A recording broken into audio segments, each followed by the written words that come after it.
We have a special video up over at thomhartmann.com for supporters of our program, and it's about how a letter that the IRS sent out to 3.9 million Americans saved 700 lives. And you're like, wait a minute, the IRS saved 700 lives?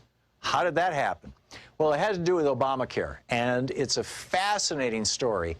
And it turns out that this analysis of this IRS mailing was actually the first time that the federal government has done a study that actually proved that people having access to health care produces fewer deaths.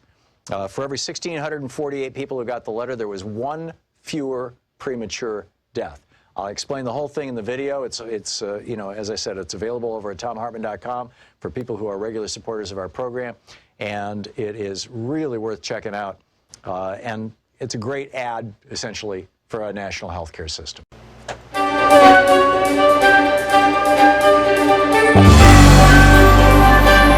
Our book today in the Thom Hartmann Book Club is Richard Wolff's Understanding Socialism. This is from the introduction. Socialism is a kind of yearning for a better life than what capitalism permits for most people. Socialist yearnings are as old as capitalism itself because they are its products. Where and when capitalism's problems and failings have accumulated criticism and critics, socialist voices have arisen. And so it is again now. Any serious discussion of socialism must begin by acknowledging socialism's rich diversity. Whatever particular aspect of socialism we choose to analyze, they need to be located within socialism's complexity. That avoids presenting one's own interpretation as if it were the entirety of socialism.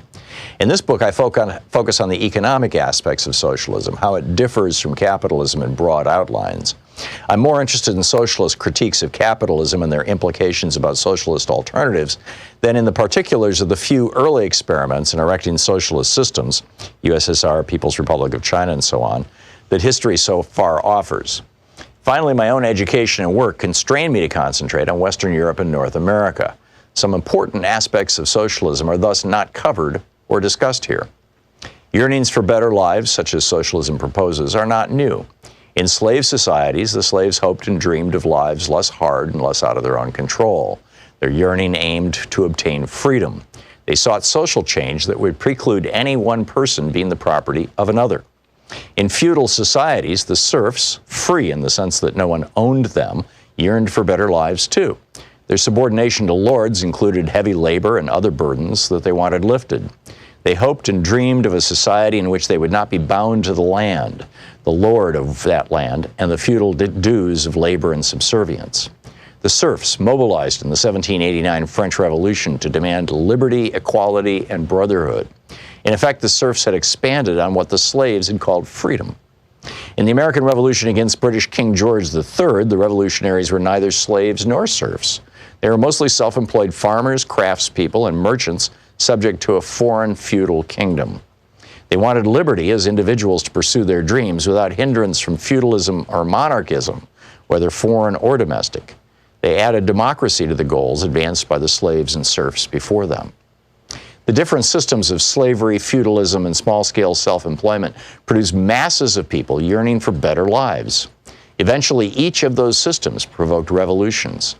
Many people then sought to break away from and go beyond those systems. The French and American revolutions marked key moments in the social transformations of major pre-capitalist systems into capitalist ones. By capitalist system, we mean that particular organization of production in which the basic human relation is employer-employee instead of master-slave, lord-serf, or individual self-employment. The revolutionaries who wanted and built capitalism hoped and believed the transition to employer-employee relations of production would bring with them the liberty, equality, brotherhood, and democracy they had yearned for. The revolution's leaders promised to themselves and to the people they led that those goals would be achieved. But the transition to capitalist employer-employee relations that increasingly replaced the previous slave, feudal, and self-employment relations of production had unintended consequences. Capitalism soon proved to be different from what its revolutionaries had hoped. While it enabled some people to be more free and more independent than slaves, serf, or self-employed subjects of monarchies had been, it also seriously limited freedom, independence, and democracy for many. Capitalism betrayed many of the promises made by its advocates. It produced and reproduced great inequalities of income and wealth. Poverty proved to be as endemic as capitalism seemed equally adept at producing and reproducing both wealth and poverty. The capitalist rich used their wealth to shape and control politics and culture. Democratic forms hid very undemocratic content. The cyclical instability attending capitalism constantly threatened and hurt large numbers of people, and so on. Growing numbers of employees within capitalism began to yearn for better lives. They defined those yearnings first in the familiar terms of the earlier French and American revolutions: equality, fraternity, liberty, and democracy. They criticized a capitalism that failed to deliver those to most people and demanded social changes to achieve them. Many people still continue to want a better, softer, friendlier capitalism, where government regulates and intervenes to achieve more of what the French and American revolutionaries had yearned for and promised. They are also often self-defined as socialists. However, capitalism's development provoked another, different perspective that also called itself socialism. In that view, capitalism had not broken from slavery, feudalism, and monarchy nearly as much as its advocates had imagined.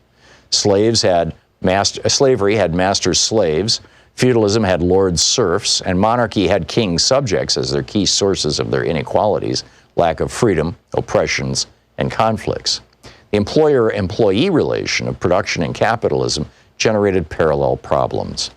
Capitalism installed monarchies inside individual workplaces, even as monarchies outside workplaces were rejected. Kings mostly disappeared, but inside workplaces, the owners or their designated boards of directors assumed king-like powers. The book Understanding Socialism by Richard Wolff.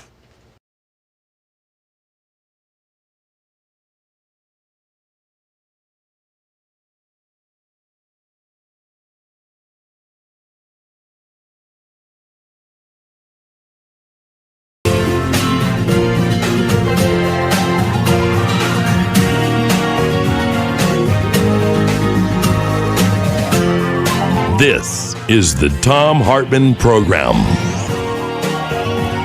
Well, happy tax day. Actually, they postponed it for a few months because, hey, there's an epidemic going on, a pandemic, in fact, worldwide.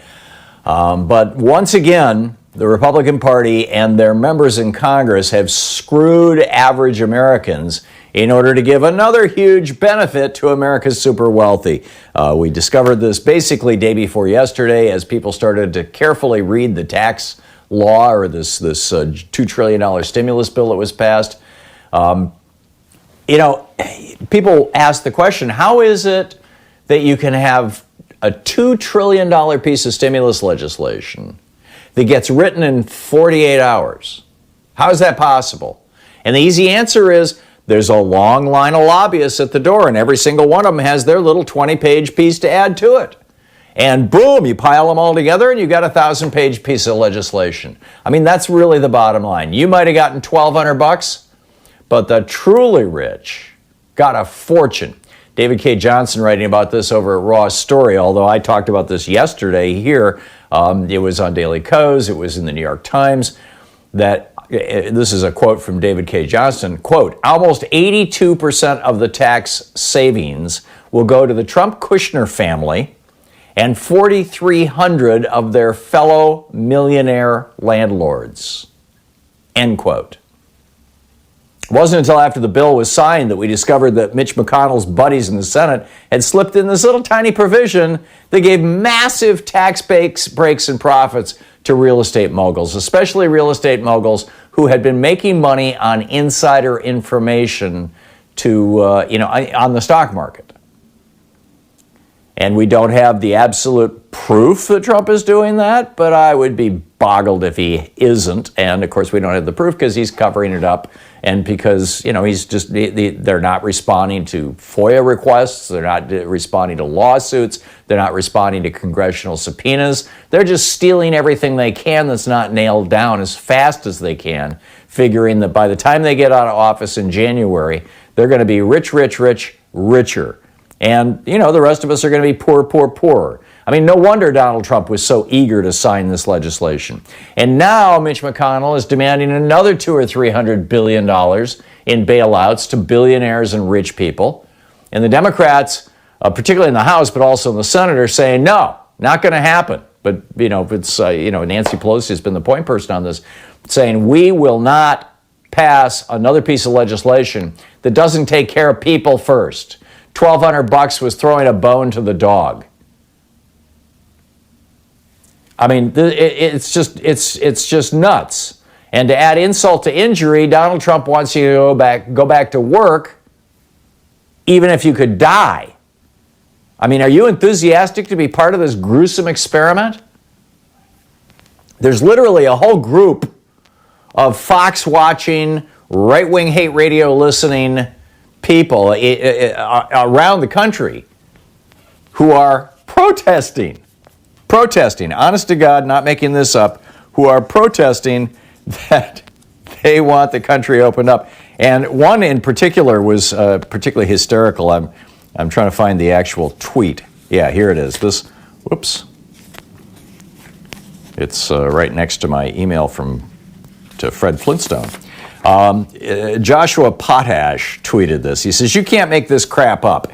In Michigan, people are clogging the streets. And there's a picture of, a downtown area, and I'm not sure if it's Lansing or Grand Rapids, but it's all these cars, blocks of cars that have just kind of jammed the streets and stopped. It's called Operation Gridlock. He says, in Michigan, people are clogging the streets with their cars to protest the stay-at-home order. Which raises a really interesting question. If it's safe to reopen, why are they protesting in their cars? But anyhow, we had another legislator named Trey, who came out and said, sign me up. If it means dying for the economy, I'm willing to go. Right. So are you enthusiastic about being part of Trump's gruesome experiment? By the way, Congressman Mark Pocan will be with us in the second hour today. And can you make do with $1,200 for a 2 or 3 month period? Because it looks like that might be what it's going to be. Americans are sick and tired of this whole thing. This behavior that we've been seeing from politicians, unanimously among Republicans and even a few scattered Democrats here and there, ever since the Reagan Revolution in 1981. We are friggin' over it. The neoliberal Reaganomics experiment of the last 40 years is a fraud. And the coronavirus has torn the mask off that fraud, to torture a metaphor. And we all need to be supporting the progressive politicians who are saying no to more billionaire bailouts. It's just the right thing to do. And we've got to be doing it. So are you going to be able to make it on $1,200? Are you enthusiastic about going back to work, even if it means dying or causing somebody else to die? By the way, the path to reelection victory for Donald Trump. Actually, before I get into that, I just want to mention real quickly, Kim tweeted me yesterday, one of probably, dozens of people who tweeted to me. Yesterday I was ranting about how more benefits were going to Montana and Nebraska than were going to blue states, than went to New York. And I said they both have Republican governors. I was wrong. Steve Bullock is the Democratic governor of Montana. And Kim says, Tom, not fixing your statement about Steve Bullock being a Republican is just as bad as Fox News and Trump. False narrative and lies. There were a whole bunch of you, and I thank you.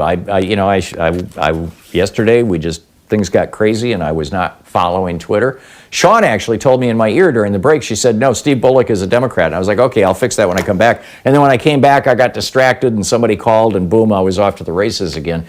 But what this tells me, I said something yesterday that was not true. My apologies. And a whole bunch of people jumped in to correct me. And I appreciate that correction. But what this tells me more than anything else is that you all are expecting truth on this program. And so much so, because 99.99% of the time what you get is not just truth, it's verifiable truth. Sue sends out this newsletter every day after we get off the air. The Thom Hartmann newsletter, you can get it for free over at thomhartmann.com. There's no hustle there. We don't sell our mailing list. It's the only thing you'll ever get from us. But Sue puts together her daily stack, which is literally a link to every story I've talked about, every fact I've mentioned. And when you contrast that, and I don't think that I'm unique with regard to this. I think you find the same thing is true of Amy Goodman and Randy Rhodes and Stephanie Miller and John Fugelsang and Dean Obeidallah and Michelangelo Signorelli. And just go down the list. Pick your progressive show. We're all fact-based. And when any of us make a mistake, we will own up to it. But on right-wing hate radio, on Fox so-called news, in the White House, reporters try to fact-check Donald Trump and just point out things that he said that are wrong. And he goes nuts. "Oh, you're a terrible reporter. You're fake news. That's a lie. I'm going to cut you off." I think that, if anything, my screw-up yesterday really highlights for all of us how bizarre this whole right-wing information, disinformation, propaganda system has become. And frankly, how much all the rest of us, those of us who listen to actual news, actually depend on news sources like CNN, MSNBC, the New York Times, the Washington Post, this program, that are subject to fact-checking. This is the Thom Hartmann Program. That like fact-checking, that acknowledge fact-checking. Anyhow, we'll be back. I got to tell you about Trump's new reelection strategy. This is bizarre.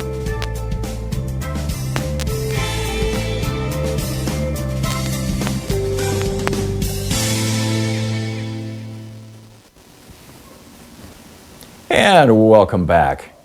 Let's see here. Mike in Lomita, California. Hey, Mike, thanks for listening to KPFK. What's up?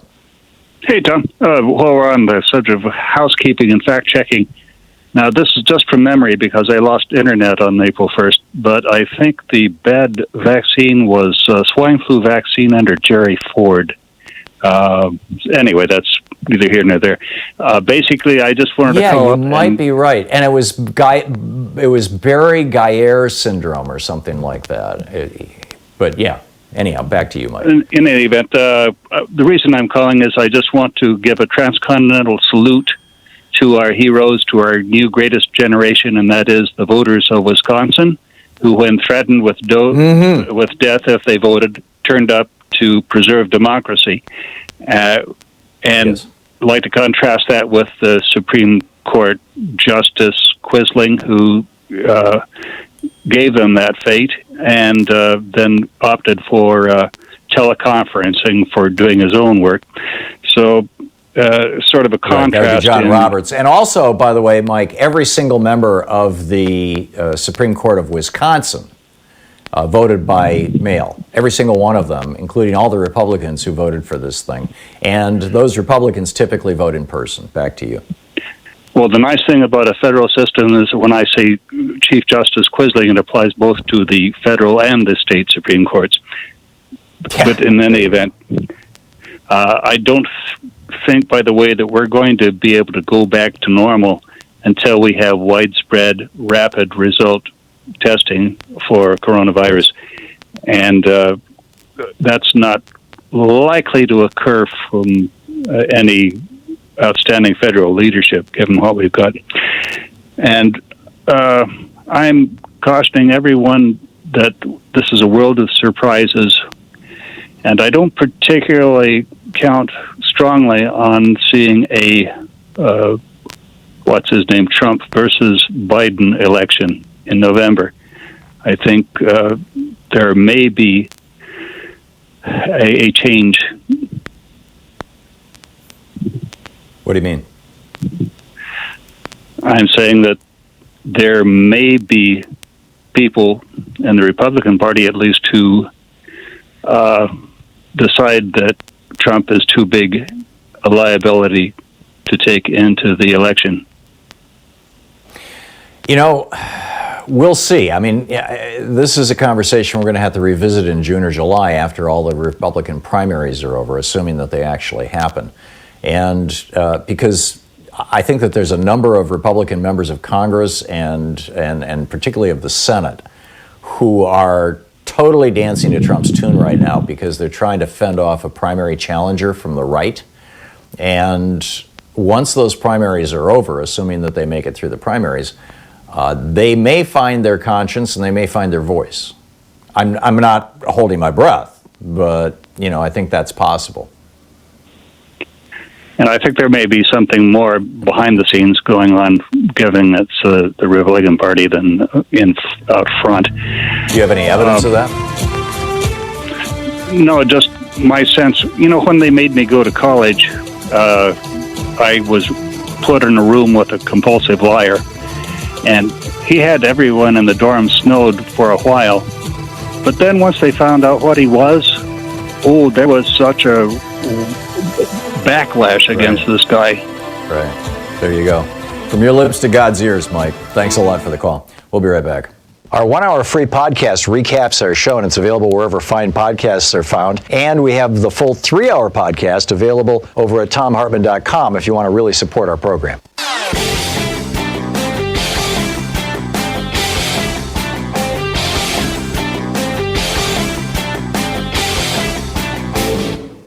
Hey, we have a special new video up for supporters of our program over at thomhartmann.com.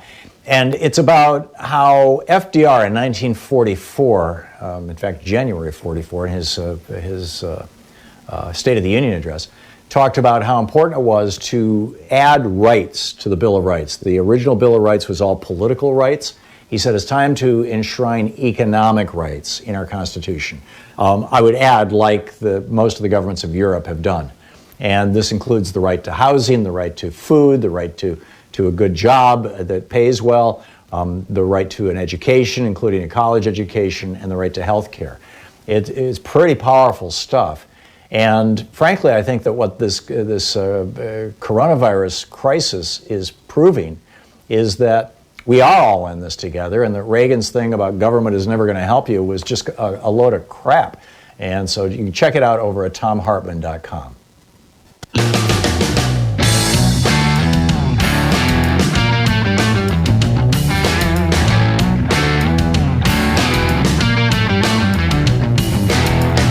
Welcome back. So we are number one, right? We're number one in the world, over 500,000 coronavirus cases. We're number one in deaths. We have 21,972 people dead in the United States as a result of Trump dithering for months. Italy has 20,000 dead. Spain has 17,000 dead. But we're number one, 21,000. If you go down the list, Germany has 2,900. They've got extensive testing. They're even doing antibody testing all across Germany right now. I mentioned a friend of mine, a German friend of mine, is in the German hospital right now. They're doing antibody testing. when you come into the hospital. The Netherlands has 2,800 cases. I mean, it's just, we have 21,900 cases, almost 22,000 cases. So how does Donald Trump run for re-election over the corpses of what will probably be 50, 60,000 dead Americans by the time November comes along? And perhaps many more than that, particularly if he tries to reopen the country. And that's the thing. I mean, obviously, first of all, there's the thing that Trump can't reopen the country. The governors have to do it, which is why yesterday he said, I'm going to speak to every single governor individually and let them individually work, with my plan. He's basically trying to take credit for something that he's not going to do. But at the same time, he's got this problem with blame. How does he shift the blame? Because if he starts opening the country back up, or if he starts jawboning, Republican governors and they start opening their states back up, and you got 8 of them right now that are still wide open, but that crap is going to hit the fan very soon. But how does he place the blame on somebody else? We got the clue yesterday. Now, I did not watch this, but I read about it in the paper, which I think, just as for your mental health, right? Anything Trump says that is of any consequence whatsoever in these briefings, you can read in the newspaper. And this is in the Washington Post. Phil Rucker writing about it. Well, yesterday, Trump read the names of 200 business executives. Now, why would he do that? Why would he say these 200 people are advising me on how to open the country? This is our Open the Country panel. Why would he do that? Well, here, let me just share with you. This is from today's Washington Post, Phil Rucker's piece. The debate this week has been over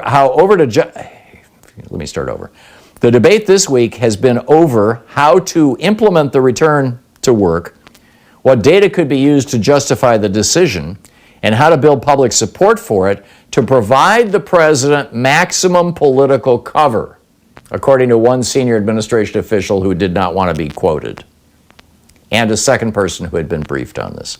Trump's advisors, Phil Rucker writes, are trying to shield the president from political accountability should his move to reopen the economy prove premature and result in lost lives.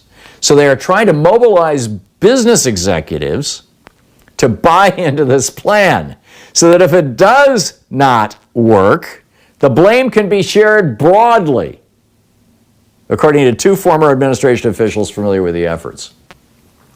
So let me just speak for a moment to the billionaires, millionaires, multimillionaires, and CEOs whose names Donald Trump read yesterday. You guys are the suckers. You guys are the ones who are going to get stuck holding the short straw. You guys are the ones. Donald Trump is going to be reading that list of 200 names again in November when he's running for president, and there's 50, 60, 100, 200,000 dead Americans as a result of his incompetence, his failure to do testing, his failure to do planning, his failure to acquire PPE and other things like that, ventilators, his willingness during January and February to ship tons of PPE and ventilators and other equipment overseas. We actually have been shipping this stuff all around the world throughout January and February, depleting our own stocks. His stealing it from governors. I got a story on that we'll get to, in the third hour of our program today. So when all of that stuff hits the fan, Donald Trump is going to be going, Tim Cook of Apple told me to do it. I mean, get ready, guys.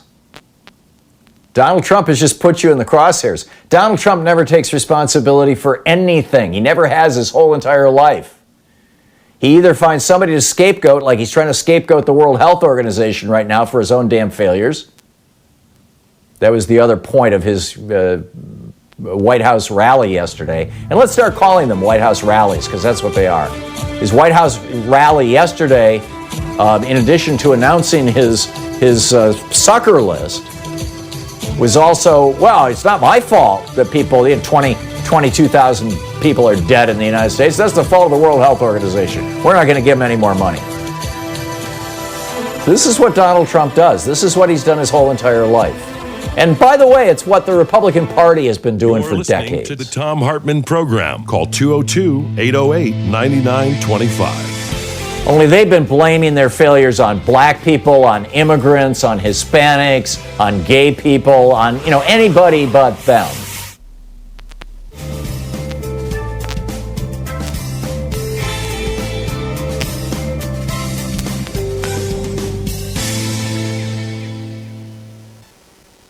This is the Thom Hartmann Program. Our book today in the Thom Hartmann.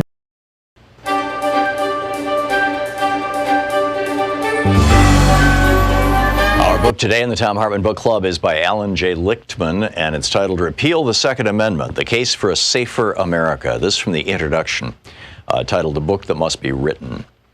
On April 28, 1996, 28-year-old Martin Bryant stopped at an inn near his home of Newtown in Tasmania, Australia, and shot to death its two owners. He then drove to the former penal colony and tourist attraction of Port Arthur, where he lunched at a cafe. After eating, Bryant pulled from his sports bag a semi-automatic rifle with a 30-round magazine that he had legally purchased through a newspaper ad. With no provocation, he began firing at patrons in the cafe and its gift shop. Before the police stopped his shooting spree, Bryant had murdered 35 and wounded 18 others. His motive remains unknown. There were people everywhere, bodies, said witness Lynn Beavis. I thought at the time, being a nurse, I've seen dead people, I've seen blood, I've seen things like this, but what I saw in there, nobody but perhaps a soldier would know what that was like. The leadership of a shocked nation responded to the Port Arthur massacre, not with thoughts and prayers, but with decisive action. The country's conservative-led government rebuffed their gun lobby and its American ally, the NRA, to adopt comprehensive national gun controls. In a 2015 broadside labeled Australia, There Will Be Blood, the NRA charged that those regulations, which Australia significantly tightened as of 2002, have, quote, robbed Australians of their right to self-defense and empowered criminals. If the NRA was right, America, with its lax control over firearms for alleged self-defense, should be one of the world's safest countries, certainly far safer than Australia, where criminals presumably evade gun controls to prey on defenseless, law-abiding citizens. Yet in the latest reporting year, gun homicides claimed 14,542 American lives, compared to 27 in Australia. And all homicides took 19,510 American lives, compared to 222 in Australia. Since the NRA issued its warning, firearm homicides have declined in Australia, while soaring by 3,534 in the U.S. An American is now over 30 times more likely per capita than an Australian to be murdered by a gun, and 7 times more likely to be murdered by any means. If we had rates comparable today to Australia's, some 14,000 American lives would have been saved from firearm homicides in 2017 alone. By the gun lobby's twisted logic, Japan, which has one of the world's strictest gun control laws, should be drenched in innocent blood. Yet out of a population of 127 million, shooters in Japan murdered only 3 persons and injured only 5 in firearm assaults throughout 2017. Australia and Japan are not outliers. As compared to residents of our closest peer democracies in the G7 group of nations plus Australia, an American in 2017 was over 20 times more likely to die from a gun homicide. The gun lobby would have you forget that gun deaths are not limited to murders. In 2017, 23,854 Americans died from gun suicides, 64% more than were killed in firearm homicides. As compared to the peer nations, the 2017 per capita rate of firearm suicides in the United States was 7 times higher, while the rate of suicides by other means was 40% lower. These other democracies all have strict firearm regulations. None has a constitutional right to keep or bear arms, a distinction the United States shares worldwide only with Guatemala, whose gun murder rate is the 3rd highest of some 195 nations worldwide. Why has America lagged behind the democratic world in protecting its citizens from needless death and injury? The culprit is not spending by the NRA on campaigns and lobbying, which other pressure groups exceeded. The real problem is that which gun control advocates fear to name, the Second Amendment. Led by the NRA, the gun lobby exploits a historically defective, perverse reinvention of this amendment to inspire their grassroots supporters, sell guns, and provide constitutional cover for their opposition to making us safer by regulating firearms. The competing movement for gun control has floundered in response to the gun lobby's triumphant marketing of the Second Amendment. Gun control advocates have righteous zeal and noble motives, but lack a winning strategy. Instead of forthrightly refuting the lobby's bogus claims, the gun control movement has instead fallen into the trap of lamely insisting, "Oh, we support the Second Amendment, but we also support responsible gun control." With such a self-defeating strategy, the movement can never win. It plays on the gun lobby's home turf and fails to rally the American majority that favors stricter firearms regulations. It provokes only scorn from a gun lobby that dismisses yes but assurances as rank hypocrisy, and it ignores the clear history and the true meaning of the Second Amendment itself. The movement for gun control must strike hard with a new strategy. Repeal of the Second Amendment is not only right, but realistic. It would break open the political logjam and open a path for the comprehensive national gun control and safety measures that have eluded the American people for so long. None of these measures would confiscate firearms or stop Americans from using guns for hunting, sport shooting, antique collecting, or legitimate self-defense. A well-regulated militia being necessary to the security of the free state, the right of the people to keep and bear arms shall not be infringed. These form the Second Amendment. The book Repeal the Second Amendment by Alan J. Lichtman.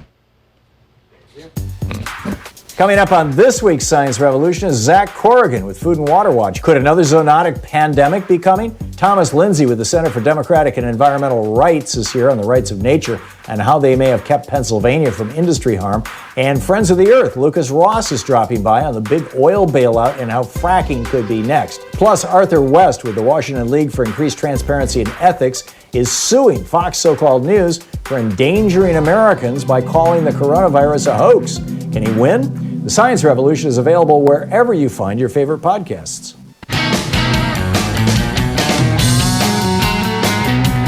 Welcome back. Thom Hartmann here with you live from Portland, Oregon, and Kathleen in Camden Township, Michigan. Hey, Kathleen, what's up? What's on your mind today? I was just wondering if you had noticed the big protest in the Capitol today, protesting Gretchen Whitmer's lockdown.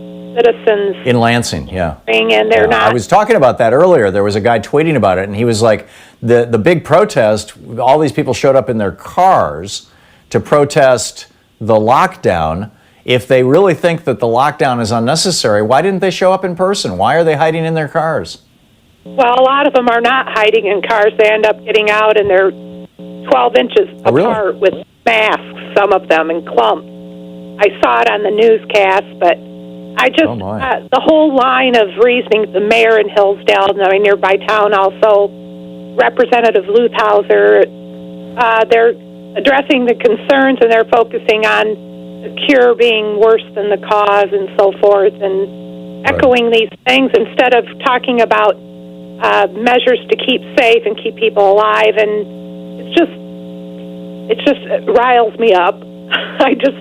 This is how Fox So-Called News kills people, a responsible manner to show our protest for not following the procedures to keep people alive in these times. Yeah, I'm with you. And by the way, it's not just you yourself. I mean, if there's some 20-something or 30-something who thinks that they're going to be immune to this, and maybe they are, they have a much lower risk of dying than somebody who's 40 or 50 or 60 or older. But if they get infected, it's not going to stop with them. We're finding that the average person is infecting several other people. I mean, there's different numbers running from 2.5 to 6, depending on where you're looking at. And by the way, when I was quoting death numbers in the previous hour, speaking of always trying to be accurate, I was quoting from the World Health Organization website. Sean pointed out to me the Johns Hopkins website The WHO website is apparently only updated once a day, and that was yesterday's numbers. Today's numbers for the United States from Johns Hopkins, 26,069 Americans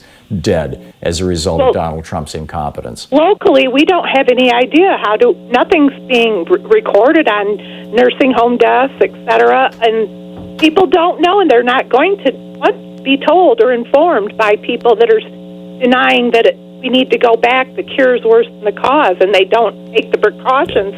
Instead of settling people that are antsy, and I see it takes discipline for us to be in this situation, but we have to not be selfish and do what we need to do to keep my mother alive. My husband has underlying health issues that it could be devastating.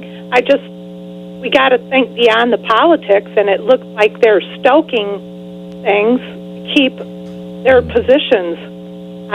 Instead of caring of people's lives, and it's very disheartening. And Fox is doing this also to draw viewers who want to hear happy talk, so that they can sell advertising to big corporations that advertise on Fox. It is just so wrong. Kathleen, thank you for sharing that with us. Evan in Kingston, Georgia. Hey, Evan, what's up? Hello, it's Yvonne. Yvonne, I'm sorry. I have a better protest going on. I've been doing for 2 weeks so far. I'm calling it the billion postcards sent to POTUS. You can order the cards through your carrier, and I have bought 70 of them. They're cheap, 39 cents each. And I want to hit the news, piss them off, and this also will help the post office. And on the card... Go ahead. On the card, send it to 1600 Pennsylvania Avenue, Northwest, Washington, D.C., 20500 to POTUS.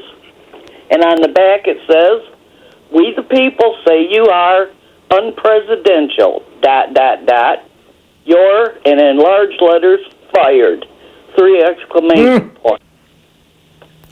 Taking a cue from the old Apprentice show. Yeah, it's perfect. That's perfect, Yvonne. I want to send 1 billion of them. Let's get them there, so it'll have to hit the news. But I think he's been getting my cards already. I think that has a little to do with his snotty attitude. Could be. It could be. So, you can also buy those online, by the way, at USPS, United States Postal Service, USPS.gov. So, Yvonne, that's great. Thank you for sharing that story with us. I love it. Stephen in Albuquerque, New Mexico. Hey, Stephen, what's on your mind today? Yeah, Tom, I'm really discouraged when I heard what you opened your show with. Where's the Democratic Congress's accountability? How can they let this get by another $2 trillion into the wealthy pockets? This is extraordinary. Yeah, well, first of all, this piece that I was outraged by, and I think there's broad outrage across the board, is not $2 trillion. It's 86, as I recall, maybe $83 billion out of the larger package that's going to go to these 43,000 millionaires who make their money with real estate. And the way it works is, if you happen to have huge capital gains, because let's say you happen to be an insider in the White House and you happen to know when Donald Trump is going to say things that'll drive up or down the cost of oil or Boeing stock or whatever it may be, and you're buying and selling massive amounts of stock, and we have no way of knowing who in the White House is doing this and who isn't, because they've been denying every subpoena, every attempt at oversight. They're completely stonewalling everything. But there's no doubt in my mind, these guys, there was that one trade where Trump came out and lied about the oil supply, and the price of oil jumped up, and there were a couple of trades out of Washington, D.C. that showed $1 billion profit. And I'm guessing that was Jared Kushner or Don Jr. But anyhow, if you've got $100 million or $1,000 million, $1 billion profit from your stock trades, and you're losing money on your hotels or golf courses under this one little sentence that was slipped into the bill, and it doesn't even say it like this. It says, code 301-5 will be modified to say that code 507-3 will apply, right? In other words, you can offset real estate losses with stock gains, or vice versa. You can offset stock gains with real estate losses. That got built into there. Nobody caught it. None of the Democrats caught it. This was, I would say, purely for the Trump crime family. And I agree with you, Stephen. It is discouraging, but it's not the whole thing. And the Democrats have been really trying to do their best on oversight on this thing. And now they're holding the line. You know, the Mitch McConnell has this $300 billion package that was entirely written by lobbyists. It's all gifts to billionaires and big corporations. And Mitch McConnell wants to ram this through Congress. And Nancy Pelosi is saying, no, we're going to help people, average working people. And Maxine Waters' suggestion of $2,000 a month until this thing is resolved, going out to everybody, that's gaining popularity. And Mitch McConnell is coming out going, well, the Democrats are being obstructionists. And he's all over Fox News and all his Republican buddies. Oh, the Democrats are trying to block another bailout that could help you. And they're, lying through their teeth like they usually do. But Pelosi and the Democrats and Chuck Schumer are holding strong on this. So it's not quite as bad as it might seem. And I think that we need to at the very least, cut them a little slack. Stephen, thank you for the call. Shay in Minneapolis. Hey, Shay, thanks for listening to AM 950. What's up? Hi, I got my check today, and $1,200. Really? Was it? And I immediately hang on just a second. Shay, was it? Did you get a check, a physical check, or no, did it show up deposited in your checking account? Yeah, you're right. It was deposited. Okay. And I immediately turned it over to the Biden campaign. And I want to encourage anybody else that doesn't absolutely desperate for the money to do the same, or to turn it over to whatever resistance method they hold dear. I think it would be so ironic if we use this money to fund Trump's demise. God bless you, Shay. That's a brilliant idea. And, hopefully millions of people heard what you had to say and will act on it. Fascinating. Thank you. Thank you, Shay. Jessica in Riverside, Illinois. Hey, Jessica, what's up? We have a minute to the break. Hi, Tom. For the Michigan idiots protesting, why don't they just go to a red state? But one reason I called, if people are wondering about spring break in Florida, if it resulted in coronavirus cases, yes, it did.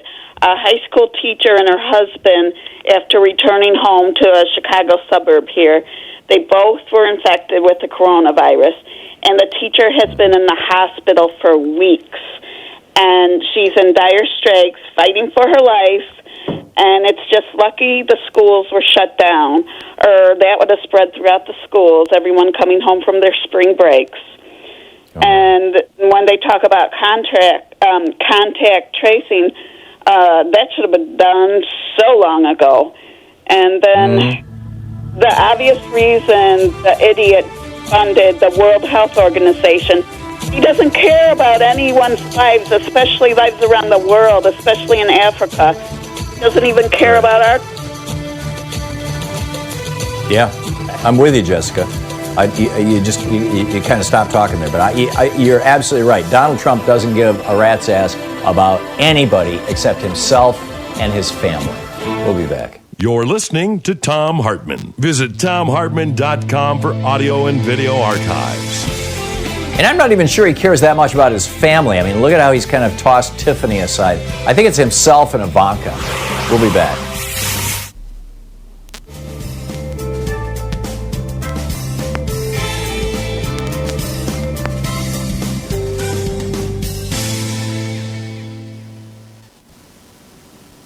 And welcome back. Richard in Pasadena, California. Hey, Richard, thanks for listening to KPFK. What's up? What's up is next Sunday is the 19th of April, which is the 245th anniversary of Lexington Concord, when we said no to the king and took it on. And I say we should shot heard around the world next Sunday and go for a month, and we create a referendum in this country to get Trump out and get Fauci in. Is there anybody who, for the duration of this pandemic in this nation, who wouldn't vote for Fauci? Well, I don't know. I was watching. That's the second shot heard around the world. We can do it. Yeah, I was watching a clip of Fauci yesterday, and the reporter was trying to pin him down, saying, basically, how many people died, how many extra people died because you guys procrastinated, and he was like, well, we did. I mean, Fauci is turning into a politician. He's morphing right in front of our eyes. He wants to keep his job with the Trump administration, and he knows if he doesn't suck up to Donald Trump, he won't keep his job. I'm increasingly saddened and disappointed by him and by all of that. But I get what you're saying, Richard, and I'll take Joe Biden. He'll be fine. He'll hire Fauci. Catherine in Seattle. Hey, Catherine, what's on your mind today? Hi, Tom. When I was in the Air Force back in the late 70s, we had the Jonestown tragedy, and the U.S. government repatriated all those people, and all those people were staged at Dover Air Force Base in Delaware. And I'm kind of wondering why, in the midst of this pandemic, we're burying people in a mass grave somewhere in New York. That's been my concern for the last few days. Well, we're burying people in a mass grave because their families aren't claiming their bodies, or they were homeless people to begin with, and there's no way of identifying them, or they haven't been able to identify them. This disease is disproportionately striking communities of poverty, which of course is disproportionately communities of color. But were you asking the question, or were you? I was asking the question because there's a disconnect with how this story is being covered, or that part of the story, as to how people are claimed after they pass on, since I'm sure when they went into the hospital, they had a point of contact to call when they got into the hospital. I mean, just basic things like that. Yeah. The number of bodies that are being buried in what is it, Shaw Island, I think, or something like that? Hart Island, I think. Hart Island, thank you. What used to be called a potter's field. These were the graves for the unknown folks, or the very poor people who could not afford a funeral. That's a small number of the total dead in New York. They're as I recall, well, I don't have the number. I don't know the number for sure, but it was like somewhere between 5 and 25 people a day are being buried there. And much larger numbers of people are being sent back to, sent to funeral homes, or being stored, because people will claim the bodies once the jam up slows down. We'll see how. I appreciate. Thank you, Catherine. Thank you very much for the call. It's 10 minutes before the hour. We'll be back with more of your calls in just a moment. It's the Thom Hartmann Program, the place where despair is not an option. We'll be right back.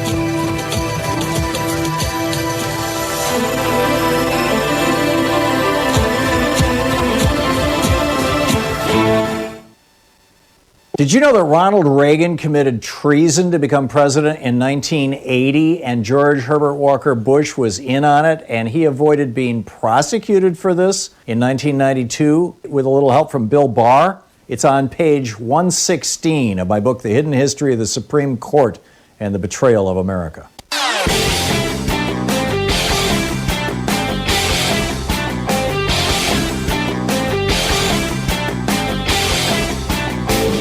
Our video for the day are for Thom Hartmann Program supporters. It's available over at thomhartmann.com. Is talking about how the Donald Trump presidency has been fundamentally destructive, not just to the United States, not just to our political norms, not just to our body politic, not just to the institutions of the presidency and our governance in general. His disrespect of judges, his disrespect of Congress, his pushing the boundaries of what the Article 2, an Article 2 office can do. But it's also destructive around the world because of the things that he's not doing, that aren't getting attended to. We've got major parts of the world that are spiraling into chaos that several of them could trigger World War III. And instead, he's sitting there live tweeting Fox News, literally every morning and every evening. Check it out. It's available over at thomhartmann.com.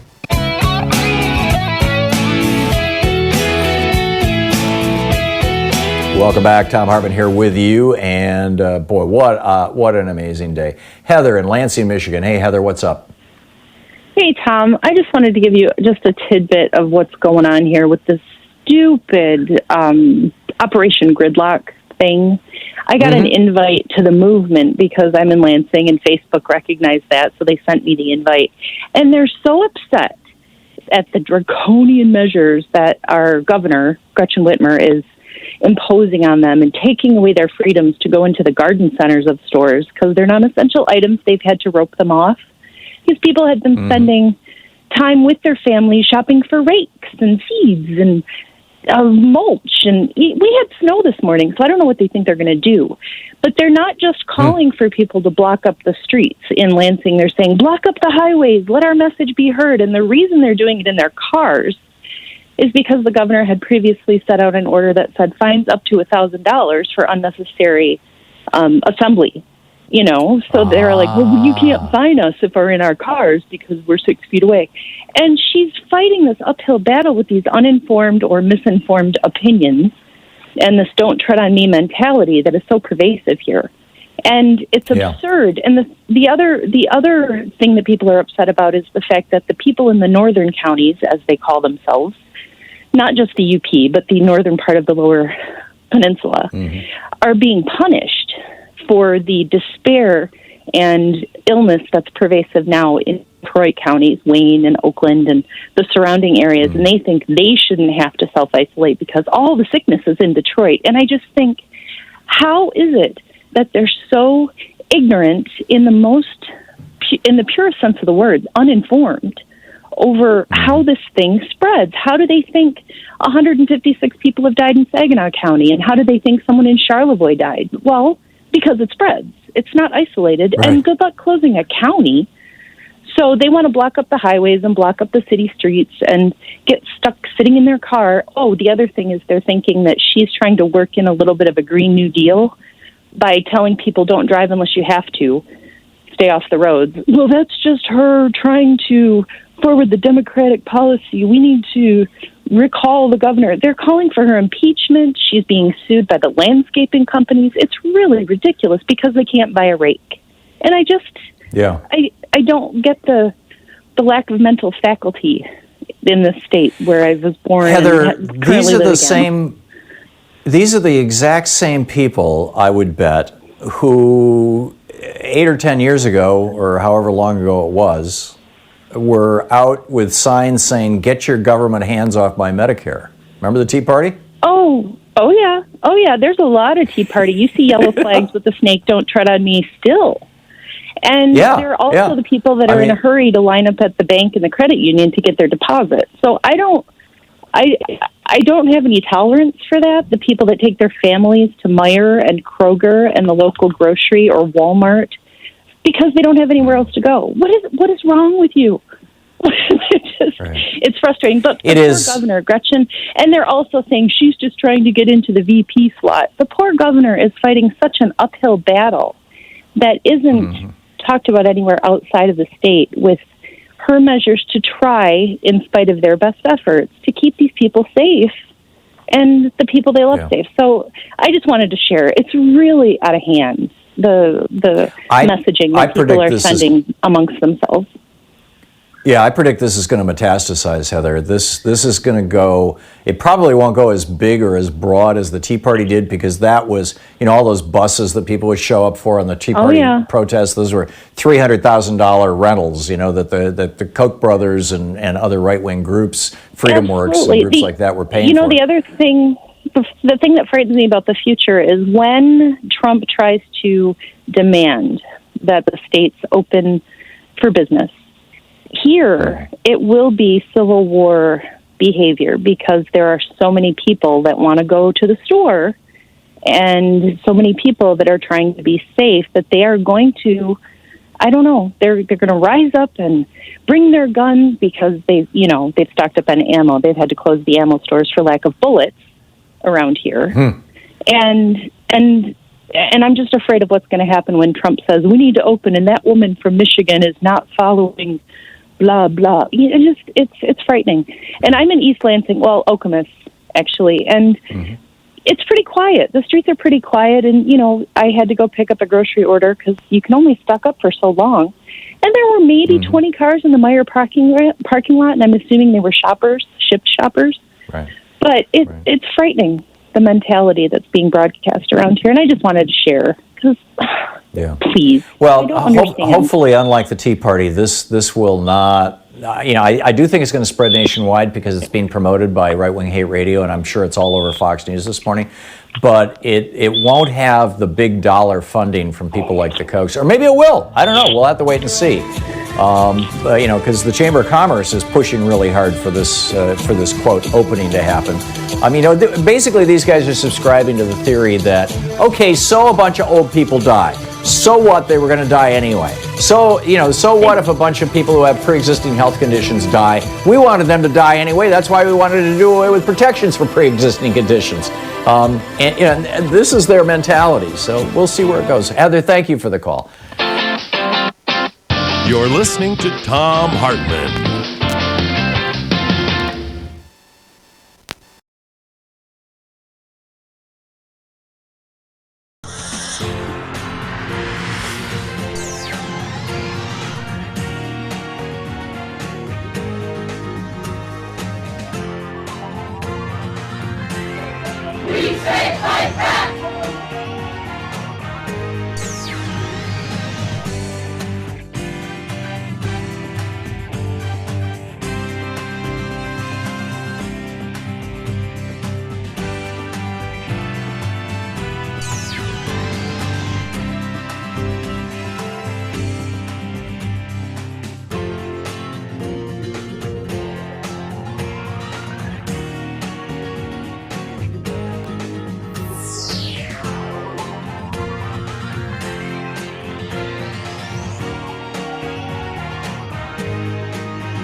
Today in the Thom Hartmann Book Club is by Alan J. Lichtman, and it's titled Repeal the Second Amendment, The Case for a Safer America. This from the introduction, titled A Book That Must Be Written.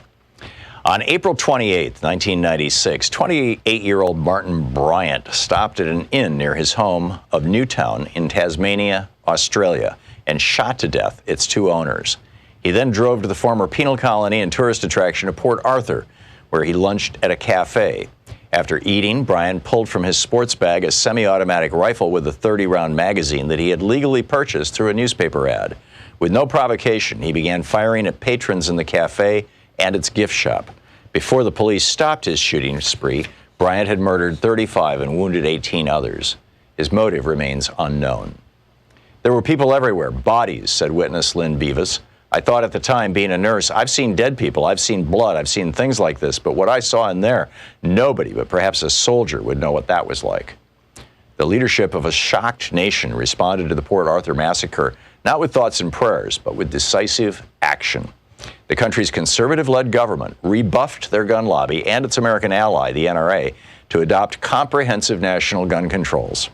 In a 2015 broadside labeled Australia, There Will Be Blood, the NRA charged that those regulations, which Australia significantly tightened as of 2002, have, quote, robbed Australians of their right to self-defense and empowered criminals.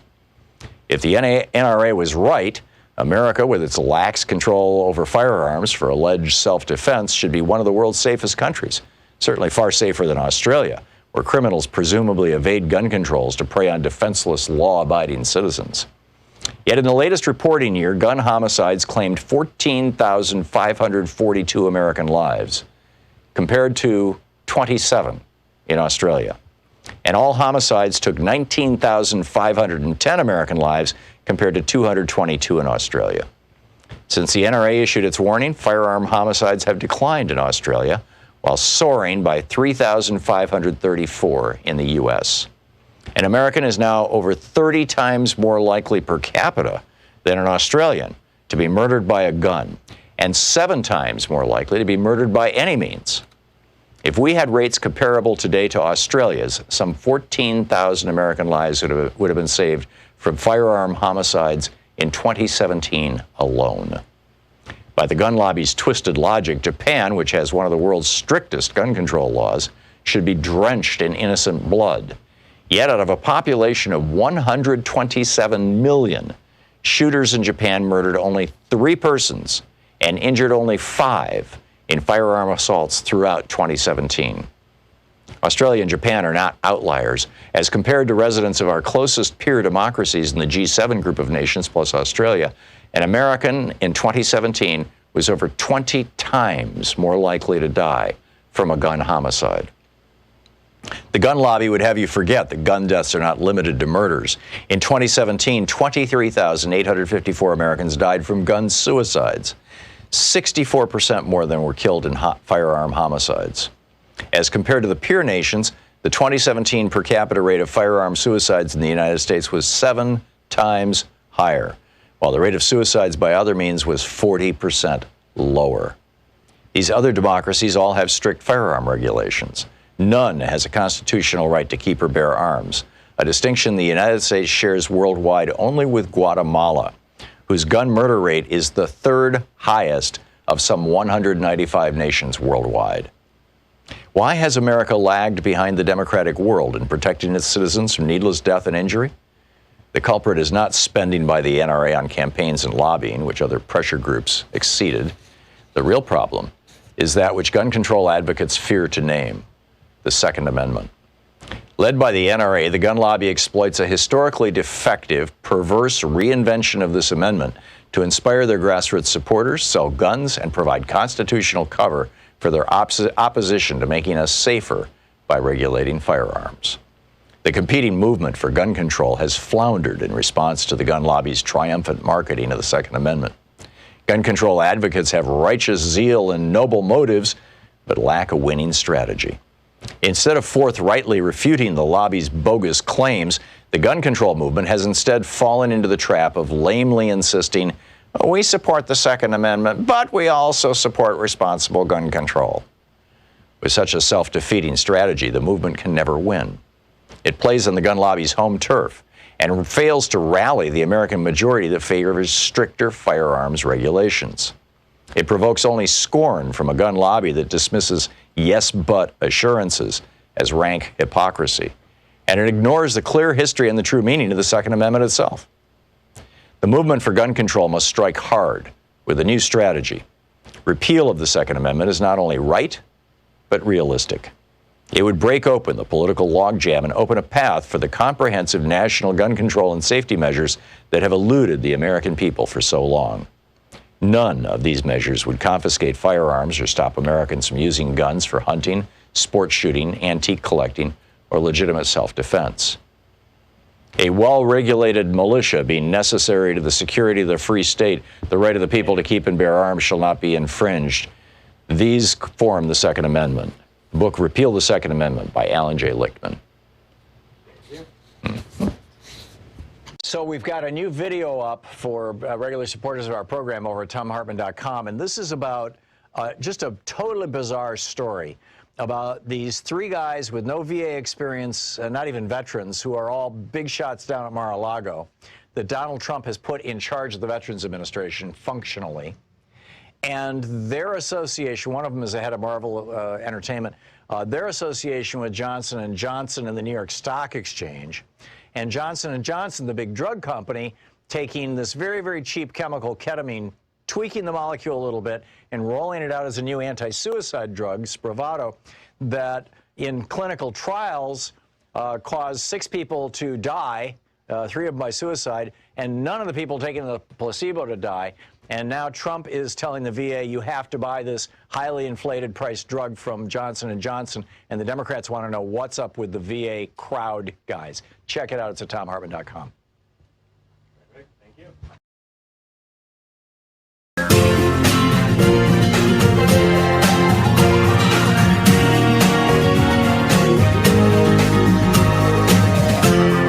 This is the Thom Hartmann Program.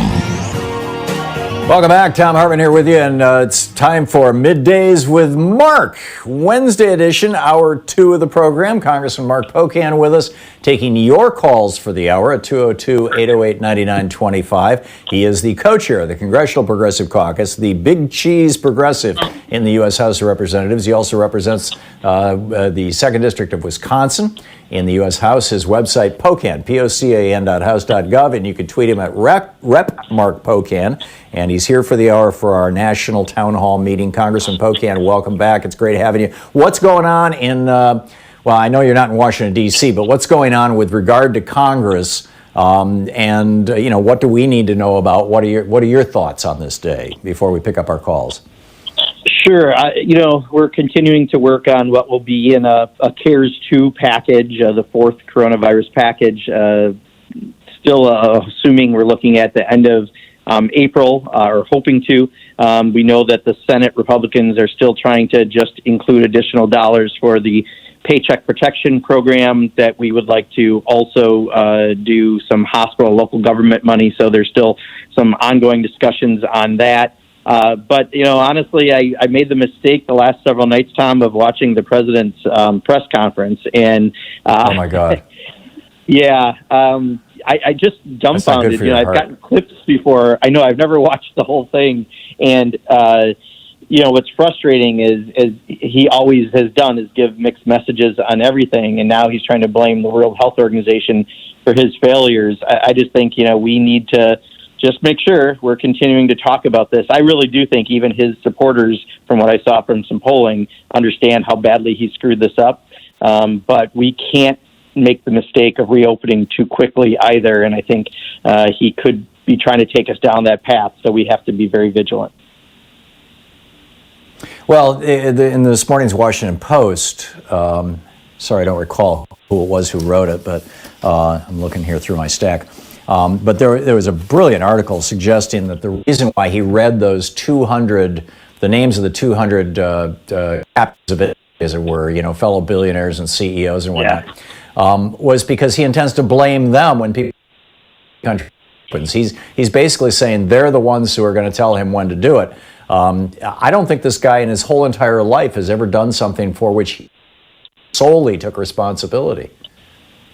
Well, also, what really made me nervous is suddenly he's now saying testing is all up to governors. But every governor is waiting for testing supplies and reagents from the federal government.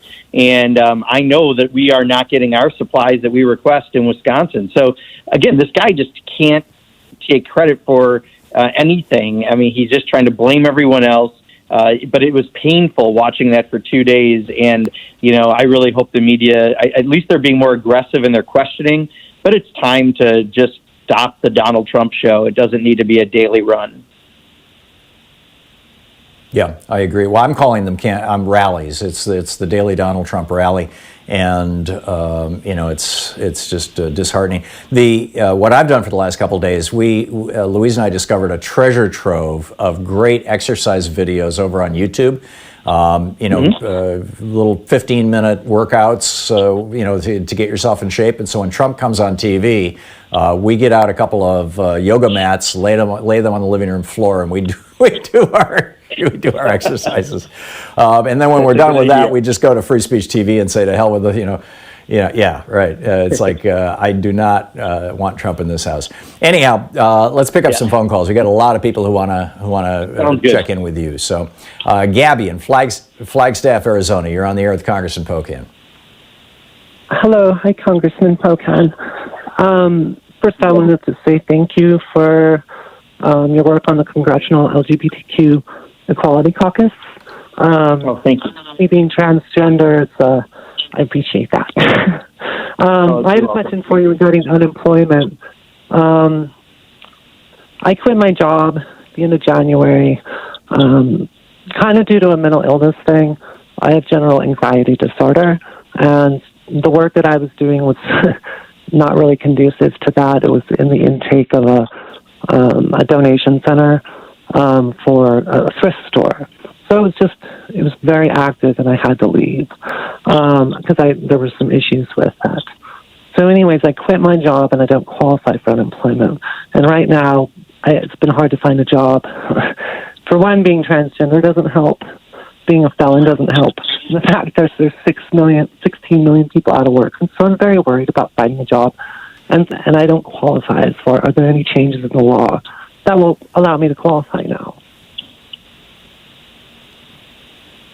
Yeah, I'm sorry. So what's the question? I'm sorry, Gabby. So the question would be, are there any changes in the new law with unemployment that would allow people that do not qualify for unemployment because they quit their job to have access to it? Maybe there's a provision if they can't find a job within 3 or 4 months or something. Because of the state of the economy, even those who quit that job, they quit their job before this all happened and they haven't been able to find a job since then.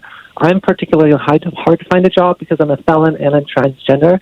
And so, and right now it's just like the prospects are even bleaker and bleaker every day. And I can't get that unemployment. Right. Yeah. You're the first person, Gabby, who's brought this kind of unique situation up, and I just don't have an answer for you.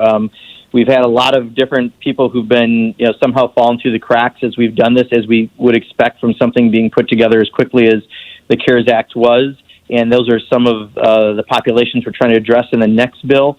But thank you for raising this, and let me try to find out, because I just do not know that answer offhand. Okay. Aaron in Marana, Arizona. You're on the air with Congressman Pocan. Oh, I got on really quick. Anyway, my question, I've been listening to you forever, just to let you know. Anyway, so my question is, I have Thom O'Halloran as my representative, and he's pretty much a blue dog. He takes money from the private prisons and fossil fuels.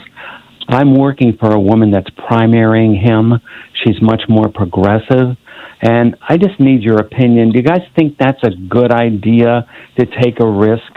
Number one, if we primary him and we win, in Arizona, it might be looked upon as she being too liberal, and we might end up losing the seat. That's my biggest concern.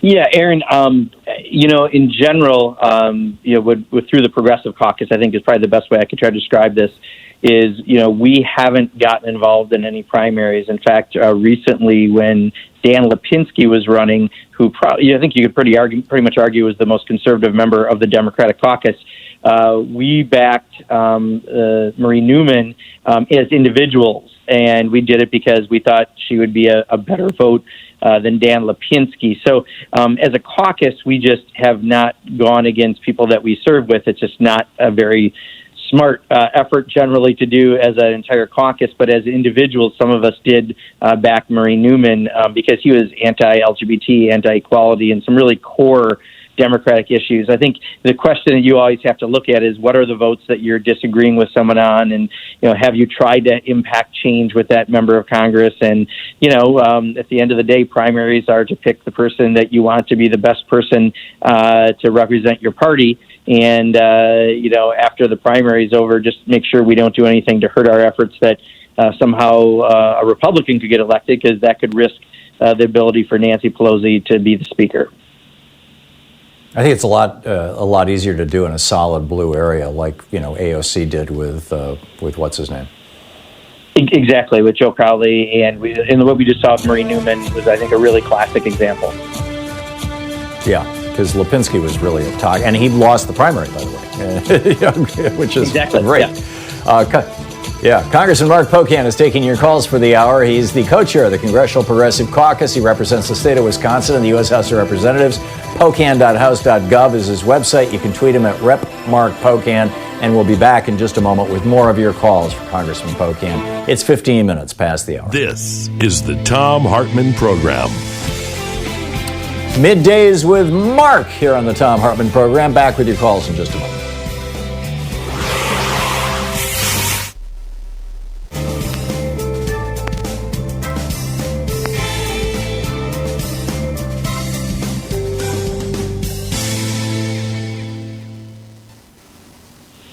And welcome back. Deborah in New Haven, Connecticut. You're on the air with Congressman Pocan. Oh, good afternoon, everybody. The signal here is not too good, so if you have a problem, just please speak up. My question, one of the questions I have kind of goes to the previous caller.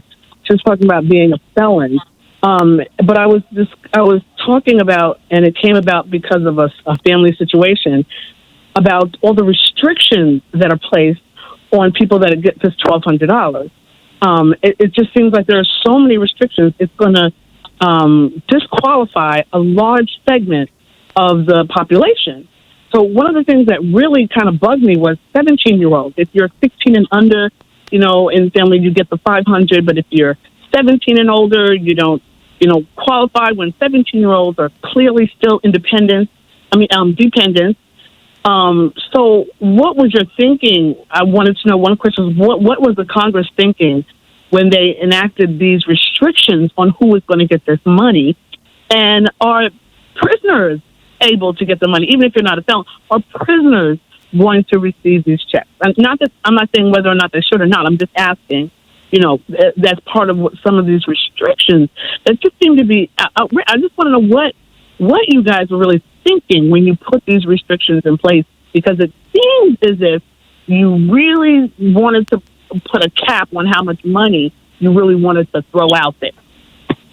Thank you so much. Yeah, sure, Debbie. Thank you. I don't think it was so much that. I think it was drafted relatively quickly with different priorities coming from Senate Republicans and House Democrats. Many of us wanted to do direct payments to folks instead of some other systems. This one-time check, personally, I think is a rather dumb approach. I think there were better ways to get money into people's hands so that we would have had it.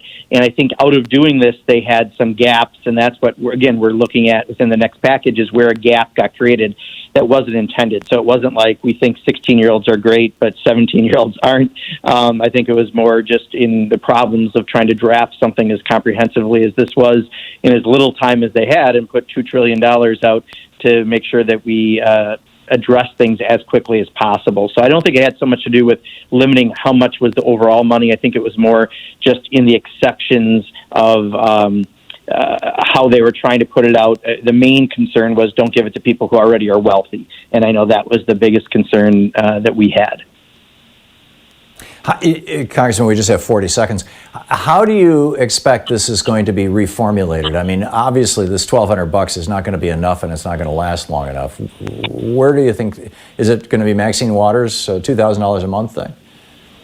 Well, the biggest concern I have is on run unemployment, right? If someone lost a job through no fault of their own or no fault of the small business owners, those are the people that we're trying to make whole. That's why there's the $600 a week boost through unemployment, which should put everyone at about the median income in the United States. That's, for many of us, the priority, but then make sure that everyone's eligible for that who should be eligible. But if you or I are doing all right now and we're still making a salary and we're making above a certain amount of money, I still don't think necessarily that the check was a good idea for people who are doing well. We're trying to make whole the people who need it the most. And one of those possibilities was to put out almost like a universal basic income idea. A universal basic income. That's, Italy's talking about that right now. That's brilliant. Congressman Mark Pocan with us. He'll be back with more of his answers to your questions in just a moment. It's coming up on 20 minutes past the hour. Our 1 hour free podcast recaps our show, and it's available wherever fine podcasts are found. And we have the full 3 hour podcast available over at thomhartmann.com if you want to really support our program.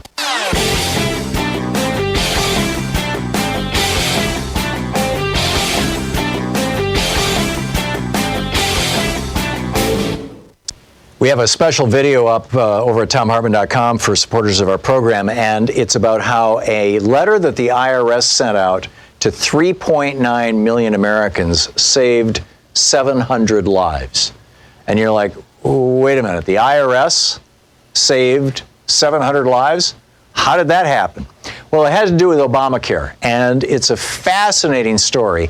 And it turns out that this analysis of this IRS mailing was actually the first time that the federal government has done a study that actually proved that people having access to health care produces fewer deaths. For every 1,648 people who got the letter, there was one fewer premature death. I'll explain the whole thing in the video. It's as I said, it's available over at thomhartmann.com for people who are regular supporters of our program. and it is really worth checking out. And it's a great ad, essentially, for a national health care system.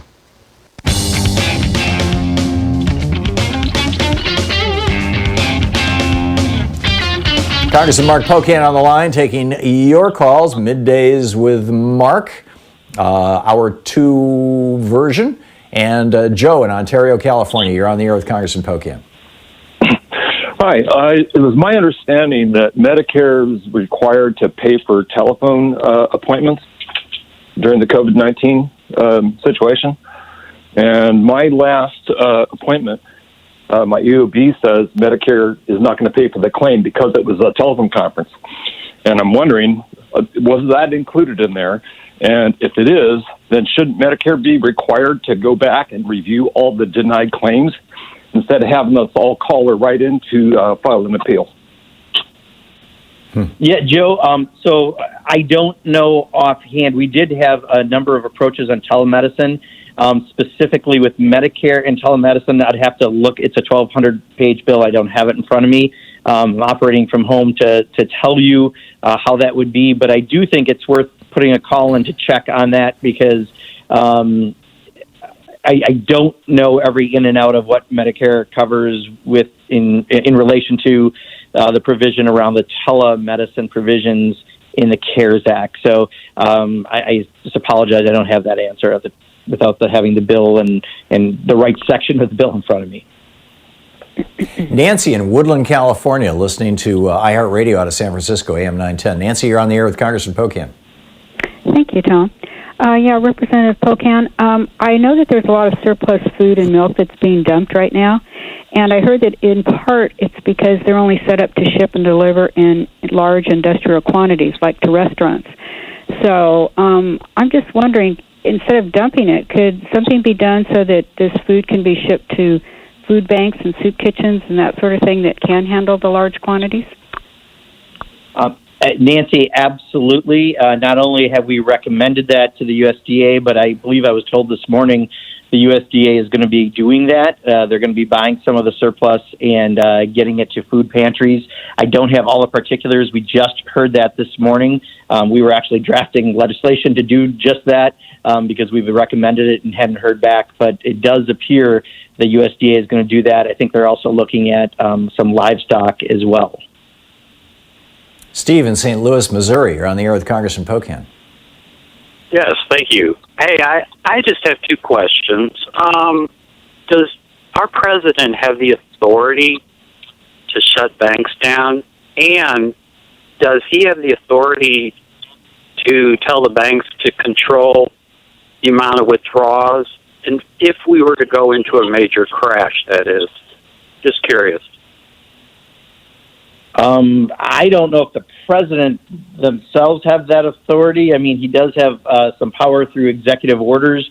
And certainly we know this week he thinks he has the absolute authority on everything, which is probably why people are wondering how much power he actually has. But I don't think, I mean, to go to the individual bank level, I think would be unlikely.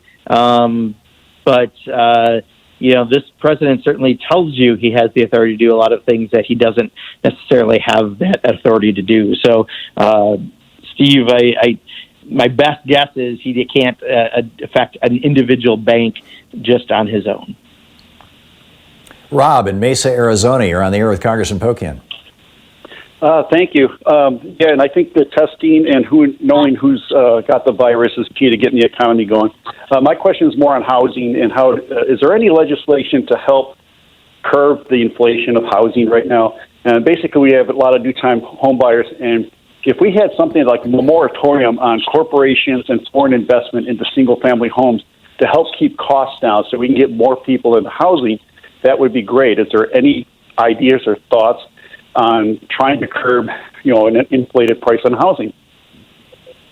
Yeah, Rob. So I think most of the efforts around housing are trying to make sure that people aren't being evicted right now if they can't afford their rent or mortgage, and trying to make sure that we're trying to mitigate the current situation. Of course, that current situation, there are other effects that could happen, and that will be under the purview of Maxine Waters through Financial Services. And I know she's been working on a number of housing initiatives for the next package, but I have not heard specifically what she's proposed yet. She hasn't given them to the caucus as a whole. But to your first point, Rob, I really do want to emphasize you are 100% right that we are still significantly behind in testing. This week, I think one of the bigger lies the president said was that when he was asked about testing, he said, "Oh yeah, it's up to the governors." It's not, because every governor is asking the federal government for test kits and for reagents to be able to process the tests. And we are woefully behind. And Dr. Gottlieb, I was on a call with this week, and he said it was getting from 0 to 1 million a week was pretty easy because you had existing lab capacity. The tough part's going to be to 1 million to 2 million because you're going to have to start building labs and things to be able to do the tests. And this president has not shown that bigger, broader picture. And you're 100% right. If we can't be testing, it's going to be really hard to reopen the economy. Yeah, and when you look at what Germany has done, it's just spectacular. A friend of mine is in a hospital in Germany right now. As soon as you go into the hospital, they test to see if you've ever had the disease. They've got the antibody test there. They're using them all over the place. Incredible. Congressman Mark Pocan taking your calls for the hour. We'll be back with more of your calls for him in just a moment. It's Middays with Mark. You're listening to the Thom Hartmann Program. Call 202-808-9925. Mark Pocan is the co-chair of the Congressional Progressive Caucus. You can find his website at pocan.house.gov. You can tweet him at Rep. Mark Pocan.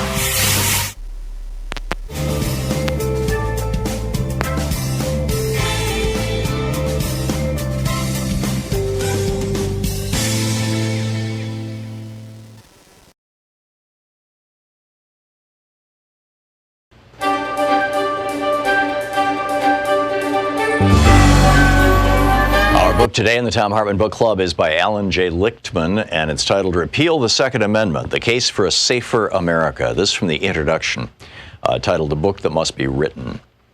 On April 28, 1996, 28-year-old Martin Bryant stopped at an inn near his home of Newtown in Tasmania, Australia, and shot to death its two owners.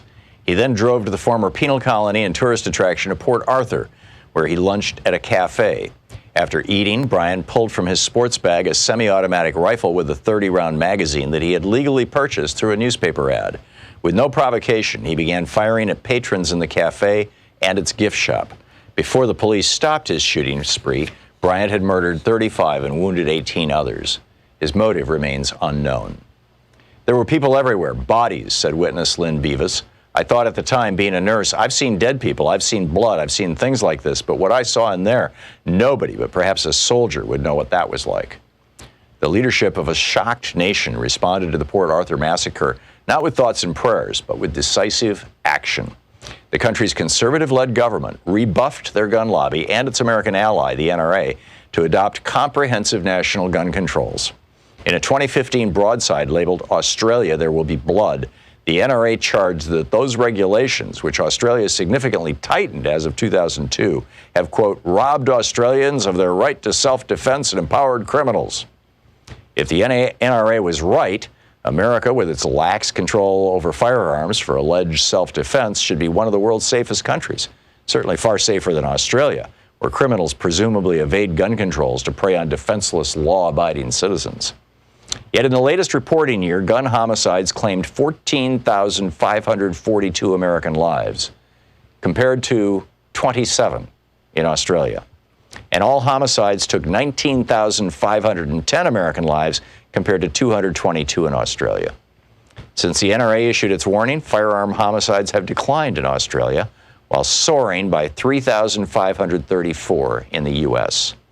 An American is now over 30 times more likely per capita than an Australian to be murdered by a gun, and 7 times more likely to be murdered by any means. If we had rates comparable today to Australia's, some 14,000 American lives would have been saved from firearm homicides in 2017 alone. By the gun lobby's twisted logic, Japan, which has one of the world's strictest gun control laws, should be drenched in innocent blood. Yet out of a population of 127 million, shooters in Japan murdered only 3 persons and injured only 5 in firearm assaults throughout 2017.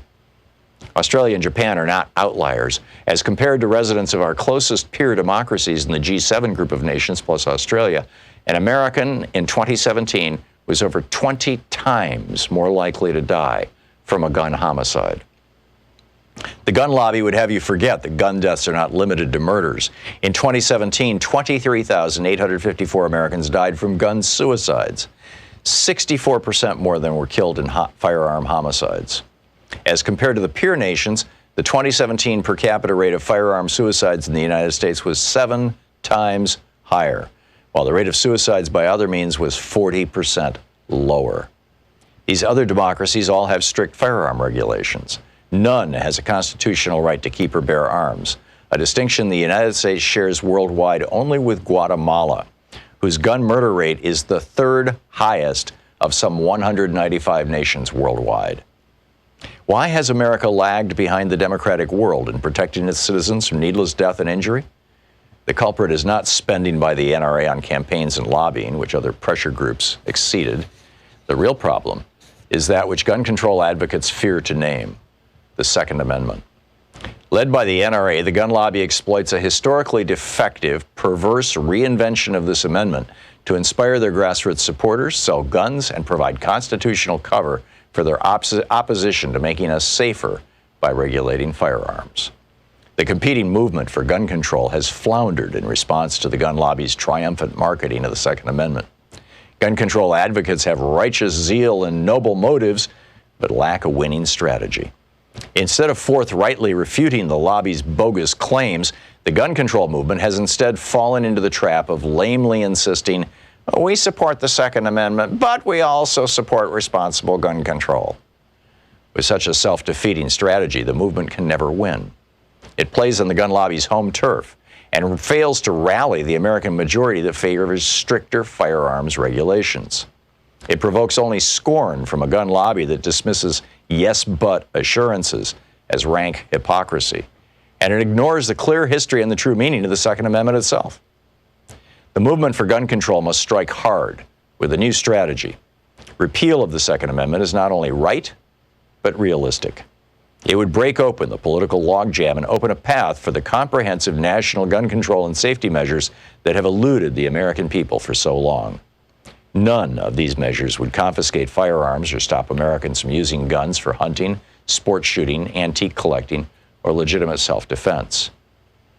A well-regulated militia being necessary to the security of the free state, the right of the people to keep and bear arms shall not be infringed. These form the Second Amendment. The book Repeal the Second Amendment by Alan J. Lichtman. Coming up on this week's Science Revolution is Zach Corrigan with Food and Water Watch. Could another zoonotic pandemic be coming? Thomas Lindsay with the Center for Democratic and Environmental Rights is here on the rights of nature and how they may have kept Pennsylvania from industry harm. And Friends of the Earth, Lucas Ross is dropping by on the big oil bailout and how fracking could be next. Plus, Arthur West with the Washington League for Increased Transparency and Ethics is suing Fox So-Called News for endangering Americans by calling the coronavirus a hoax. Can he win? The Science Revolution is available wherever you find your favorite podcasts.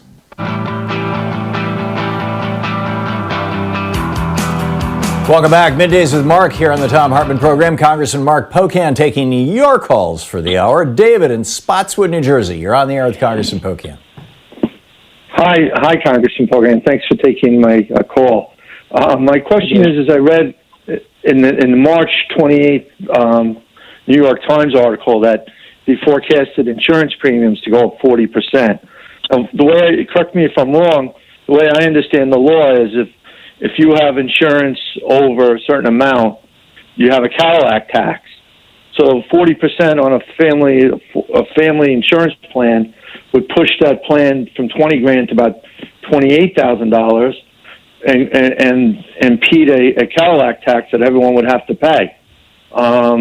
Now, I also read that there's a reinsurance program in Congress. I don't know what's going on with it, but I've read that they're considering that.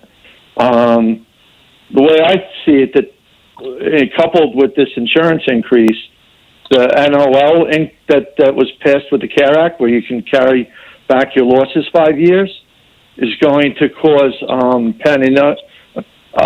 Tennessee and the states, because they have to follow the federal tax law. So the health insurance cost coupled with 2020 losses is going to mean almost no tax revenues for the states next year. So I was wondering if there's any planning being done in Congress. Thank you. Yeah, David, so I haven't seen the article. Some of the things you're saying aren't necessarily exactly making sense as I understand how, like, the Cadillac tax works, which is the excise tax, which is something that you often had with certain types of healthcare plans, but only certain types. So I can't answer directly because I haven't seen the article. To the second part, again, I don't see a scenario where you'd have no revenue coming into the states. I just, I would have to see what you're referring to, but it doesn't necessarily make sense. Pete in Newport, Oregon, you're on the air with Congressman Pocan. Hi, Congressman. I'm a self-employed business owner, and I'm wondering, since we've automatically been put to the back of the line for unemployment and self-employed people, and since the SBA is not following the law about the emergency economic injury disaster loans and grants, what are you doing to hold the SBA accountable and to help tiny businesses, meaning the businesses that are under $1 million in revenue, under 10 employees, that so far have seen almost nothing? Yeah, Pete, great point. And there are some solutions I'm going to mention in a second, but not enough. And I think this is one of the weaker areas of what came out of the CARES Act, is affecting small businesses. And that's quite honestly the same kind of small business that I own, Pete, and I've had for 30 years. I've had a small union shop, but a very small specialty printing business. And I know what you're talking about. The PPP loans can help you pay your payroll for 8 weeks, and then in doing so, you also will get forgiven your rent and your utilities, and that will help some of the smaller businesses. If you don't have employees, though, then there's the other loan program with the $10,000 grant. Part of the problem is if you get the $10,000 grant and you get a PPP loan, that comes off the amount forgiven. And I talked to Nancy Pelosi about this on Friday afternoon, and that was not intended out of the law. So part of it is making sure that what we intended in law is what's happening. It's not so much going after the SBA, is having them understand what we intended, and I think some of that language will have to be addressed in the CARES 2 package. Secondly, I think the PPP loan program, because it will work for someone even with 1 or 2 employees, it will. I think there's a good chance it will be extended in some form, because right now, Pramila Jayapal and I and others have introduced a bill to try to do what they're doing in England and Denmark, which is just directly paying some salary for employees. In a way, that's what the Paycheck Protection Loan is supposed to do, but in a bit more maybe convoluted way. But in my same conversations that we've had, and many members of Congress have brought up micro businesses, what you're talking about and what I've talked about, is that there are more that we need to do, and we may have to extend that program beyond the current 8 weeks. Also, we're trying to get some changes in the work share program for unemployment insurance that can absolutely help a small business, even with just an employee or 2, or actually 2, I think generally you have to have for work share. So there are some programs in place, and I think the best I can recommend is, look, there's some articles explaining this, what programs are out there, because some are state-based like UI, even though the federal government is paying for the work share program within it. But there are some programs out there. I think you may just have to, unfortunately, do a little digging to get there. Amir in Minneapolis, you're on the air with Congressman Pocan. How you doing, Congressman? And thanks, Tom. Congressman, Tom brought up earlier this provision the Republicans put in a bill to give Trump and his buddies tax breaks and all. Look, I make over $150, so I didn't qualify for this $1,200, so I wasn't really mad about that. But now Tom made me mad when he said this. So what is there something that can be done on this next bill to eliminate what they did in this last bill? I'm sorry, specifically, what do you mean that they eliminated? It's a provision in the bill that has just been widely publicized. Yesterday was the first time I saw several stories about it, and it is They wrote a provision in there that says if you have huge stock market gains and real estate losses, you may offset your real estate losses with your stock market gain, or you may offset the taxes on your stock market gains with your real estate losses. This principally benefits landlords and people like Donald Trump. Yeah. And you know, that's part of what we are finding out. There's going to be some things that people got left out, and other people that, like this, seems to be a special provision for folks above and beyond. Whether or not the Republicans will agree to repeal something like that, I doubt it, to be perfectly honest, Amir. But I do think that the check idea, and I appreciate your attitude towards it, because I think, you know, that's the attitude of many.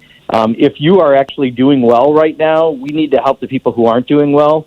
And that check didn't really address the needs that are actually out there. And I think there are far better solutions that we're trying to work towards.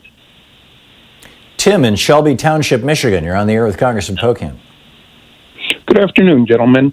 First of all, for our protesters in Lansing, they're complaining that they can't get their tomato plants. It's snowing outside of Detroit right now, and their tomato plants would die.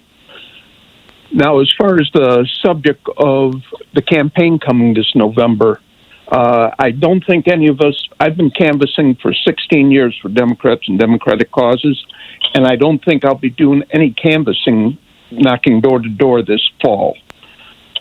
Could we, the Democratic groups throughout the country, through the Democratic caucus, get copies of Greg Pallas's cross-check list so we can call all the people that have been put off of the voting rolls and make sure that they're aware of it? Because Tom has mentioned many times that 83 or 84,000 votes in Detroit were not counted because they were given provisional ballots. Is this something that we could push?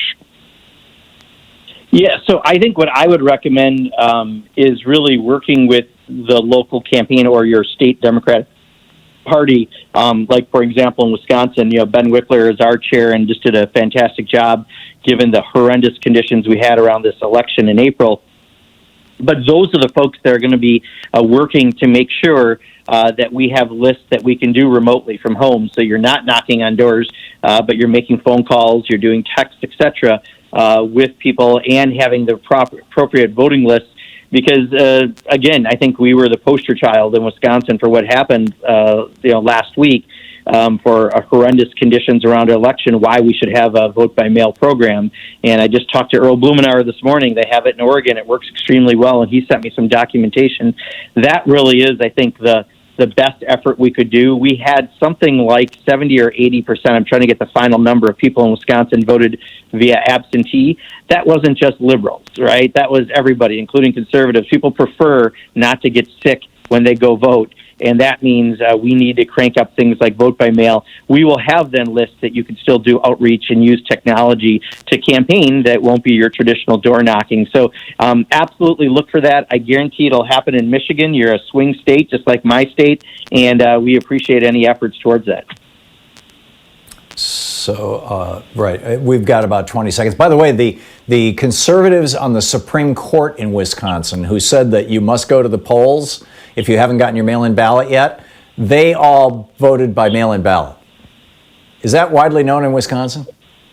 Yeah, well, the Supreme Court, the U.S. Supreme Court, and I think, also what we learned from getting our election results on Monday night was that the liberal who ran for Supreme Court beat a conservative incumbent by over 100,000 votes. And so their efforts to try to make the election a debacle, it was a debacle, but it certainly blew up in their faces. And I think people are way smarter than Republican politicians.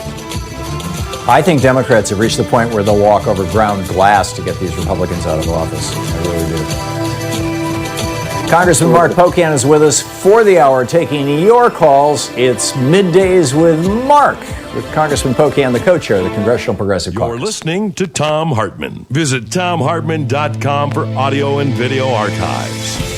Representative Pocan's website is pocan.house.gov. You can tweet him at Rep. Mark Pocan. He represents the 2nd District of Wisconsin.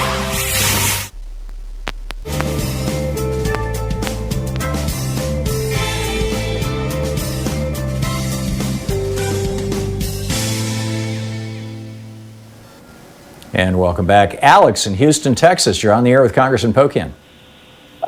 Good afternoon, Congressman. Please, is it legal for the president to put his name on the stimulus check? I think the president's going to be doing this. We assumed, knowing his ego, despite the smallness of many things about him, that he would want to have his signature on the checks. Fortunately, for most people, it's a direct deposit, and they won't be getting a check. But in doing so, he's delaying getting that money out, which again just shows the narcissism of the president rather than the practicality of giving people $1,200. Brendan Boyle from Pennsylvania introduced a bill that I'm a co-sponsor of to not allow him to do it. But given that we don't really have that ability, the way we're not in Washington right now, I think it's going to happen. The good news, though, Alex, is I don't think all that many people are actually going to getting a check. The vast majority of people are getting it through a direct deposit, and that means his ego will just have to endure that. Marilyn in Sun City, West Arizona. You're on the air with Congressman Pocan. Hello, Congressman, and thank you for taking my call. I live in a red state. I feel like a lone blue person, but I have a question about the $1,200 that everybody is getting. I live in a 33,000 people retirement community, and my question is, most of the neighbors that I know and my mom and people living around me, including myself, nothing has really, we haven't lost jobs because it's a retirement community. And a lot of my even conservative neighbors have said that nothing has really changed for us, that we still get our Social Security or our pensions or still have our bank accounts. And so I'm wondering, I'm not sure. I went on Facebook this morning, and a lot of my friends are donating this $1,200 to food banks and other places, which is fine, and we're thankful for that. But I'm wondering, what was the thought behind that? Was it just too quick to maybe vet amongst seniors who really might need it? Well, I can tell you that was an idea that came from the Senate Republicans, really from the president, because he's the one who talked about doing a check. We talked about doing things that were, I think, far more strategic, which was putting the surge on unemployment for people, again, who lost their job, no fault of their own, and for the small businesses who had to lay people off at no fault of their own, but because of the coronavirus. We had talks about doing some universal basic income across the board, again, but needs-based, which is, I think, the operative part, not necessarily at the level that you had at the $1,200 check. But that was a provision that the president wanted, because I think all along he wanted to try to send out checks with his signature. And unfortunately for him, again, many of those are going to be direct deposited, and he won't have the same, I think, impact he wanted. So, there's compromises that were made in that bill. This was never a priority coming from House Democrats, and I can't tell you what their strategic vision was of doing it. Congressman Mark Pocan taking your calls for the hour. Middays with Mark here on the Thom Hartmann Program. We'll be back in just a moment with more of your calls for him. You can reach him you can tweet him at Rep. Mark Pocan, as in Representative Mark Pocan, MarkPocan, and you can find his website at Pocan, pocan.house.gov. We'll be right back with more of your calls for Congressman Pocan.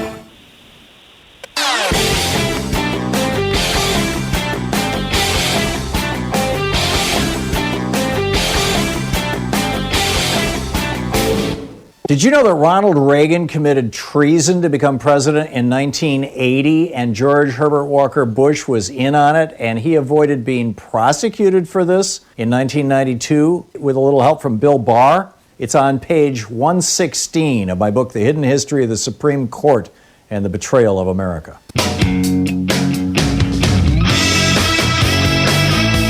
Welcome back. Middays with Mark. Congressman Mark Pocan taking your calls for the hour. And from Mark to Mark. Mark in Ventura, California. You're on the air with Congressman Pocan.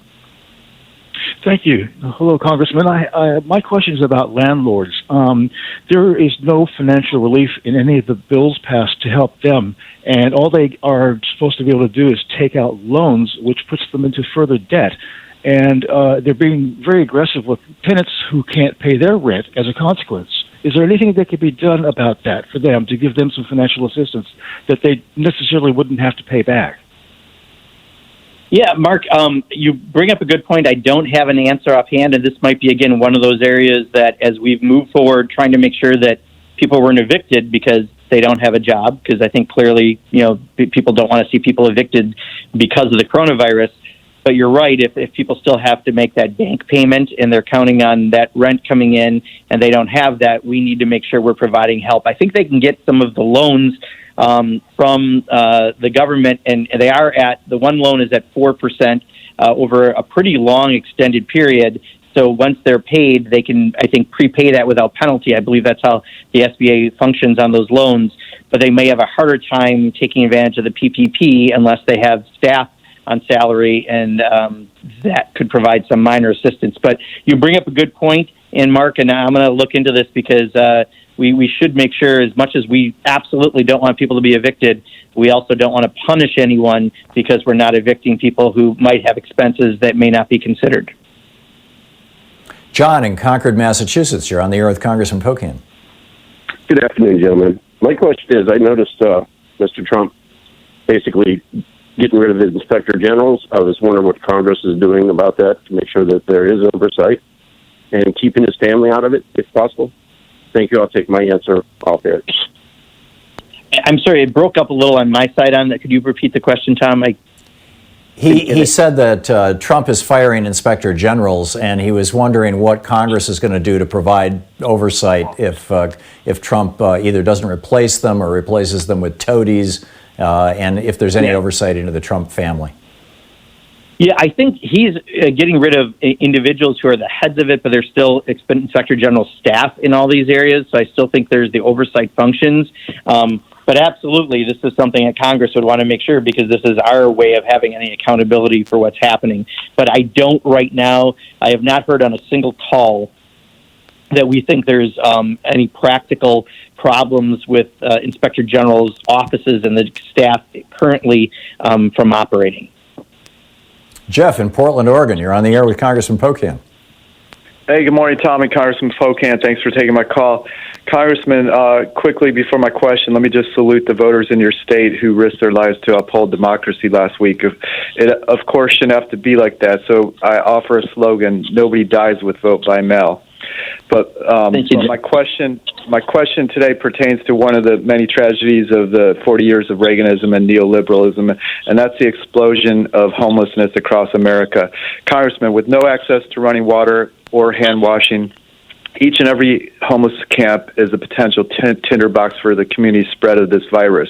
We could put a lot of people to work building housing right now. Is there anything on the table to house the houseless on a grand scale?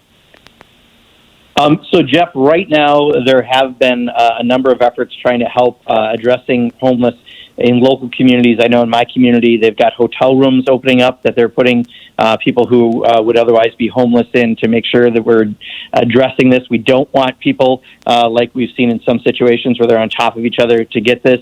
And I know that Maxine Waters had a portion of that in the last bill, and I believe there's going to be more proposed for the next CARES Act. So it's not a population that at all has been forgotten. In fact, there are a number of initiatives around it. I think what you're seeing, though, in some areas where they did those rather odd laying out how far apart people were sleeping on parking lots, as opposed to more humane efforts that we're seeing in places like Wisconsin, where we're having hotel rooms open up since hotels have no business right now. This is ability to help them and help house the people who otherwise could be really vulnerable. John in Evanston, Illinois, you're on the air with Congressman Pocan.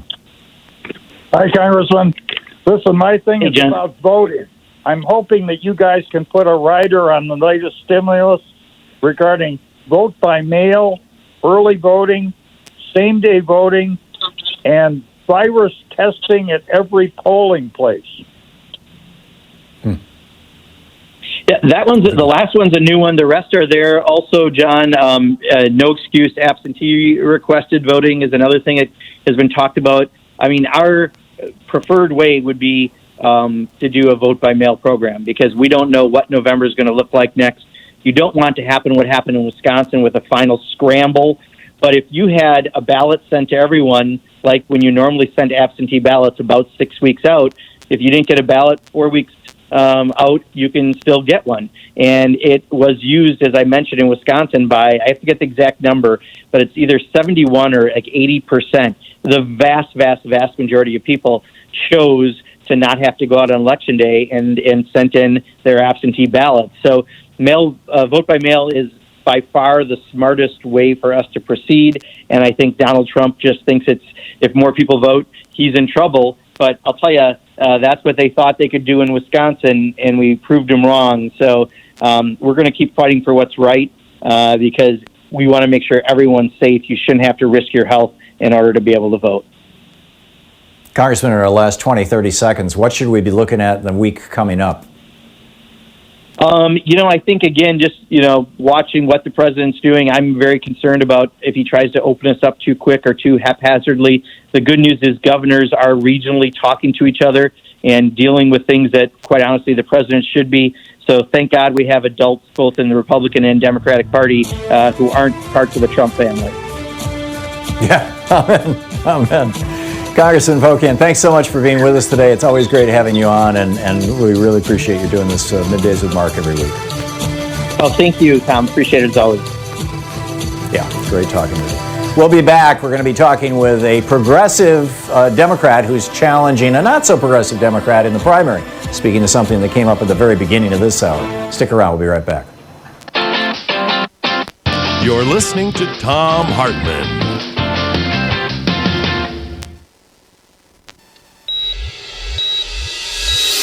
Hello, I'm Casey Hobbs.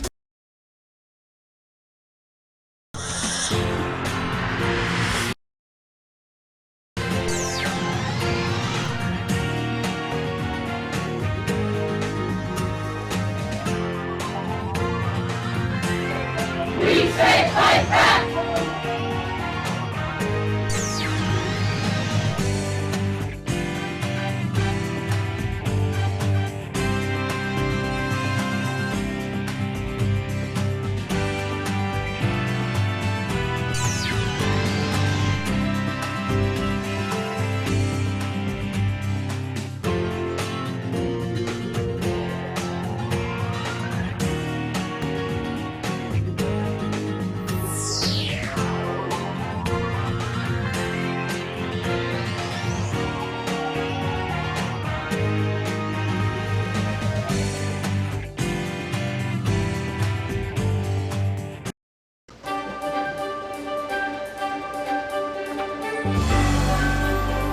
Our book today in the Thom Hartmann Book Club is ADHD, A Hunter in a Farmer's World by Thom Hartmann. This is from Chapter 3, Hunters in Our Schools and Offices, The Origin of ADHD. The earliest theories about attention deficit disorder characterized it as a diseased state that had to do with brain damage or dysfunction. At various times, it has been lumped in with fetal alcohol syndrome, mental retardation, various genetic mental illnesses, psychiatric disorders resulting from early trauma or childhood abuse, and the theory that parental smoking led to fetal oxygen deprivation. Prior to the 1970s, when ADHD was first characterized as a specific disorder, ADHD children and adults were largely treated simply as bad people, even though attentional deficits have been recognized in the psychological literature since 1905. They were the kids who always got into trouble, the James Deans of the world, the rootless and unsettled adults like Abraham Lincoln's father, the Lone Ranger, or John Dillinger. More recent research, however, has demonstrated a high incidence of ADHD among the parents of ADHD kids. This discovery caused some psychologists to initially postulate that ADHD was the result of growing up in a dysfunctional family. They suggested that ADHD may follow the same pattern as child or spousal abuse, moving through generations as learned behavior. The dietary-causing advocates contended that children's pattern their parents' eating habits, and this accounts for the generational patterns of ADHD. Other studies suggest that, like Down syndrome or muscular dystrophy, ADHD is a genetic disease, and a specific gene, the A1 variant of the D2 dopamine receptor gene, has been identified by scientists as the leading candidate. But if ADHD is a genetic disease or an abnormality, it's a popular one, possibly afflicting as many as 25 million individuals in the United States. Some estimates put ADHD as occurring in 20% of males and 5% of females. Other estimates are much lower, hitting a bottom of 3% of males and 0.5% of females. With such a wide distribution among our population, is it reasonable to assume that ADHD is simply a quirk, that it's some sort of aberration caused by defective genes or child abuse? When the condition is so widely distributed, inevitable questions arise. Why? Where did ADHD come from? The answer is people with ADHD are the leftover hunters, those whose ancestors evolved and matured thousands of years in the past in hunting societies. There is ample precedent for genetic diseases, in quotes, that in fact represent evolutionary survival strategies. Sickle cell anemia, for example, is now known to make its victims less susceptible to malaria. When living in the jungles of Africa, where malaria is endemic, it was a powerful environmental tool against death by disease. In the malaria-free environment of North America, it became a liability. The same is true of Tay-Sachs disease, a genetic condition that hits mainly Eastern European Jews and confers on them a relative immunity to tuberculosis. And even cystic fibrosis, the deadly genetic disease common among Caucasians, 1 in 25 white Americans carries the gene, may represent a genetic adaptation. Recent research indicates the cystic fibrosis gene helps protect its victims at younger ages from death by such diarrheal diseases as cholera, which periodically swept Europe thousands of years ago.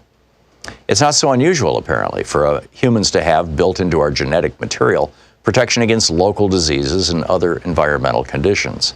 Certainly, Darwin's theory of natural selection argues in favor of such bodily defenses. Those individuals with immunities would survive to procreate and pass along their genetic material. As the human race moved from its earliest ancestors, two basic types of cultures evolved. In the areas that were lush with plant and animal life and had low human population density, hunters and gatherers predominated. In other parts of the world, particularly Asia, farming or agricultural societies evolved. Be it pursuing buffalo in North America, hunting deer in Europe, chasing wildebeest in Africa, or picking fish from a stream in Asia, these hunters needed a certain set of physical and mental characteristics to be successful. Number one, they constantly monitor their environment.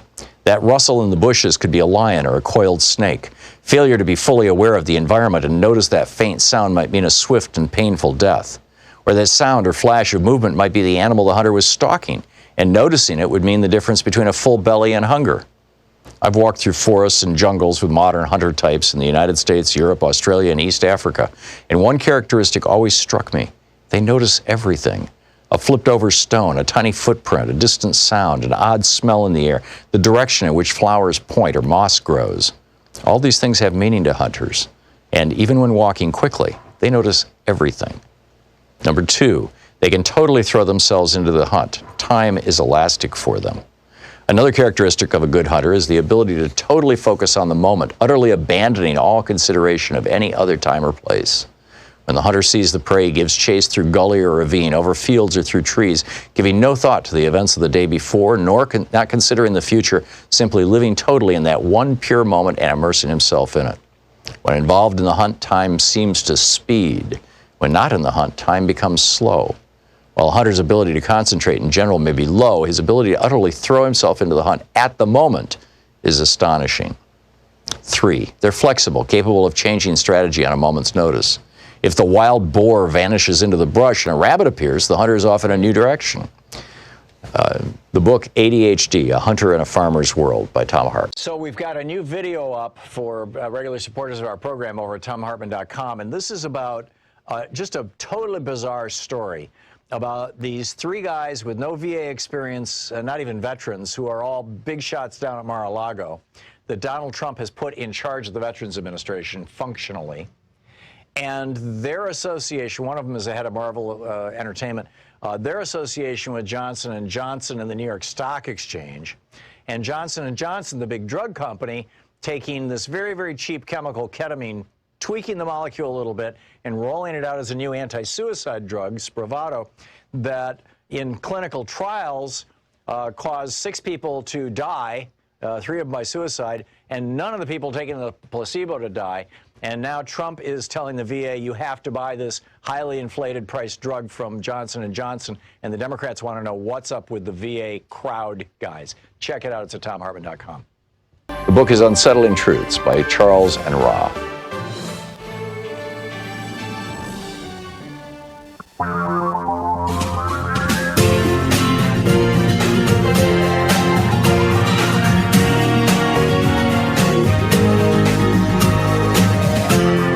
This is the Thom Hartmann Program. And welcome back. Thom Hartmann here with you. And on the line with us is Mark Gamba. He is the mayor of Milwaukie, Oregon, which is a small town, kind of a suburb of Portland, or nearby Portland, part of Portland, arguably, the greater Portland area. He's a candidate for Congress for the 5th District from Oregon, which is currently occupied by Representative Kurt Schrader. He's running in the primary against Representative Schrader. He's formerly a professional photojournalist for 30 years. His website, markgamba, Gamba.com, and his Twitter handle is Mark_Gamba. Mark, welcome back to the program. Or Mayor Gamba, welcome back to the program. Mark's fine. Thanks, Tom. It's great to be back on. Thank you for joining us. So we saw with this very toxic congressman out of Illinois who just was successfully primaried, by a progressive, and I think across. We just had Congressman Pocan on, and he said that while the party didn't support that institutionally, a lot of members of Congress did, because they got how toxic this guy was. I don't think Kurt Schrader is that bad, but he's not a progressive at all. And so I'm wondering how your campaign is going, and how the coronavirus is changing how you and other people who are running, there's primaries all over the country right now, how you and other members of, or how other politicians who want to run in a primary are having to change what you're doing. Yeah, it's a very different landscape, right? We can't knock doors, we can't hold house parties and live events, which had been really successful for us. So we've had to pivot to doing Zoom town halls and Zoom house parties and text banking and phone banking instead of door knocking. It's still going well, I think. We have a lot of folks that are fired up about this race. It does make it harder for us, for sure. He's got the reach of the $3 million we'll give you of corporate money. But we are still fighting the good fight and have more volunteers coming on all the time to help. That's great. So, Congressman, you're the mayor of Milwaukie, Oregon, which is, not an inconsequential town. What are the challenges that coronavirus is presenting to you, and what are you seeing down the road? Well, all kinds of issues, right? We got folks that are out of work, that are going to be struggling to pay rent. We've been working with the governor to try and put rents on hold. The mayors were actually the ones that pushed Governor Brown to do the stay-at-home sooner and stronger than I think was going to happen otherwise, and it's been very successful for Oregon. But out of that, right, a lot of people have lost their jobs, and a lot of businesses are really struggling and may not be able to make it through this. The city is doing what we can. We've got a grant program where we're giving small businesses $5,000 apiece if they qualify, and up to a certain number. We don't have an unlimited supply of funds for that. But we know that coming out of this, there's going to be a lot of people hurting, both small businesses and employees. And I actually think that the absolute best way for America to come out of this is to kill two birds with one stone and pass the Green New Deal, right? We put millions of people to work with good family wage jobs, solving the even bigger problem of climate change. That will kickstart the economy a whole lot faster and a whole lot more effectively than giving a bunch of tax breaks to billionaires. So that's what I'm pushing for at the federal level, and the city of Milwaukie is doing everything it can to help its small businesses and the folks that live there. We're talking with Mark Gamba. He's running in the Democratic primary here in Oregon against Representative Kurt Schrader. When is our primary, by the way? May 19th. May 19th. Thank you very much. So one of the things that differentiates towns, counties, and states from the federal government is that the federal government can basically print money. and can easily borrow money by selling treasuries because there's just continuous demand for treasuries. I noticed a few weeks ago, I haven't looked since then, but I noticed a few weeks ago that some of the ETFs that were bond funds, that were municipal bonds and state bonds, were really starting to sink because people were concerned that towns may end up going bankrupt because they're losing tax revenue. You were just talking about how many businesses in Milwaukee may end up going under, and you guys are trying to pump money out to them. But at what point, how do you finance that if your tax base is disintegrating and you're having to pay higher and higher interest rates in order to float bonds? Well, a couple. So the issue that Oregon has, which typically is a problem, is that virtually, I forget the actual percentage, but something like 70% of our funding for running a city comes from property taxes. Property taxes will probably go down a little bit. As far as collections go, they're not going to go down. They probably won't go up to 3%. We need them to go up to keep pace with the cost of everything else. But we're not going to take as hard a hit as cities in other states that are dependent on sales tax. We do collect a little bit of a fee from our businesses, but it's an annual thing, and it's really not a big portion of our budget. Where we're getting hurt hardest right now is actually interestingly, our water use has gone down because a significant portion of our water use is industrial.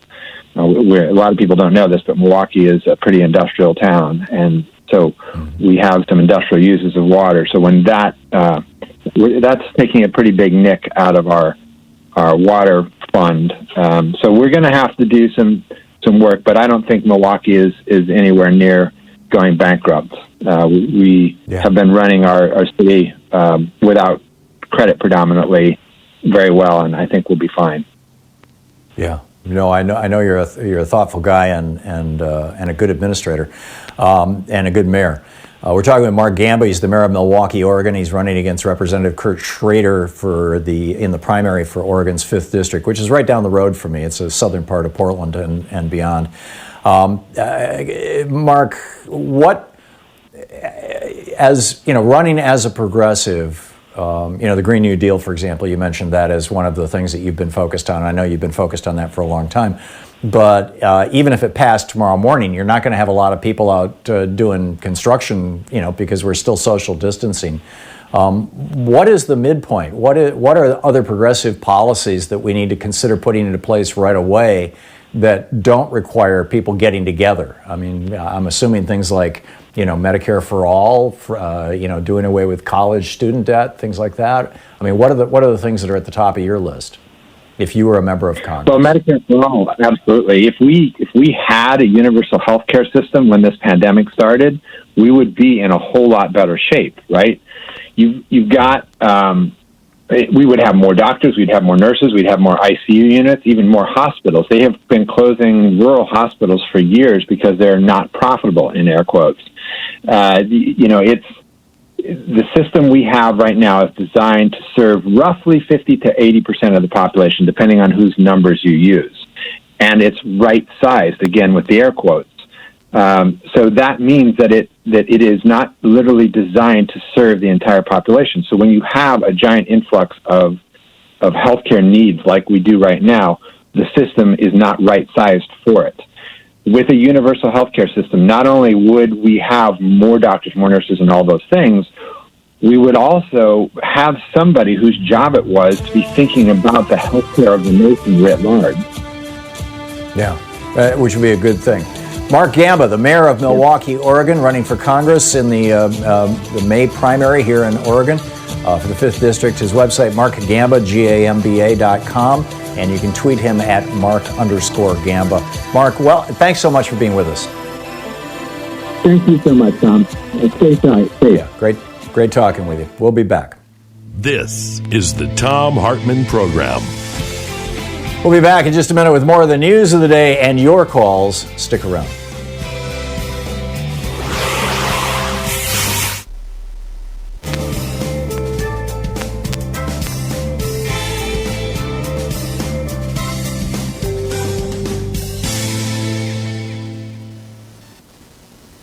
And welcome back. Marty in Chicago. Marty, you're on the air with Congressman Pocan. Jeez, I'm running on autopilot here. Marty, you're on the air. What's up? Hey there, Tom. No, thank you for taking my call. No, I just wanted to kind of vent some frustration about this rollout of these funds disbursements, right, that are going into these bank accounts. My ex and I got notified that they were going to be depositing these funds into a closed account right now, right? So now it's like we have to wait, on hold, I just think that there should have been a more thoughtful way to have rolled out this instead of willy-nilly dispersing funds into, just random accounts. I just thought that there probably was a better way to do that. I don't know. Well, the other aspect of this that is particularly galling is that your bank, if you owe your bank money for fees, late fees, things like that, or if there has been any sort of, your late payments on your credit card through your bank can simply take that $1,200 and keep it. So it's like there's a bunch of things about this that are kind of screwy, and Congressman Pocan was talking about that. He was like, this $1,200 one-time check, this was the Senate Republicans' idea. We didn't want to do it that way, and we'll see with stimulus number 2. But Marty, excellent point. Thanks for the call. Jerry in Tomah, Wisconsin. Hey, Jerry, what's on your mind today? Yeah, thank you, Tom, for taking my call. I'm kind of venting, I guess. I think this thing with this idiot putting his name on those checks is affecting the poor people that really need that check. Instead of the people that have an account that it goes to, it's shafting them out of a couple days. So, it is. I also think he's defacing money. You can't write on a dollar bill. Yeah, it's a check though. It's not money, but I get your point. And I think that. Where do we go with this? What do we do with this? I think all we can do is basically publicize it. Let people know what's going on. Let them know that Donald Trump doesn't give a rat's patootie about any of us. He's got his in this legislation, and he's going to hang on to it. And that's that. He makes himself look stupid. More every day. He's doing a good job of that. Thank you. In your eyes and mine, Jerry, the unfortunate thing is that he's got this whole, what's the old word from the Greek stories, the something or other chorus, where a Greek chorus, I guess is the phrase, where over on Fox News and on Right Wing Hate Radio, where whatever he does, they figure out a way to say, oh, isn't that wonderful? Donald Trump just is saving the Republic. He's so here for us. He's so doing what needs to be done. When in fact, he has just been absolutely screwing everything up, step after step after step. It's just breathtaking. So, it's a good thing, I suppose, that CNN and MSNBC are starting to push back, but Fox is getting more unctuous every day, and now you've got Fox talking heads pushing, along with the Chamber of Commerce and some other business groups, all of these people who are, going to take good care of themselves, with their multi-million-dollar salaries, the CEOs who run the, who donate to the Chamber of Commerce and the talking heads on Fox so-called news. They're all going to be just fine, thank you very much. But they want to get Americans back to work. Jerry, thank you for the call. It's breathtaking what's going on. It's coming up on 20 minutes past the hour. It's the Thom Hartmann Program. We'll be back with more of the news of the day in just a moment. Stick around. We'll be right back.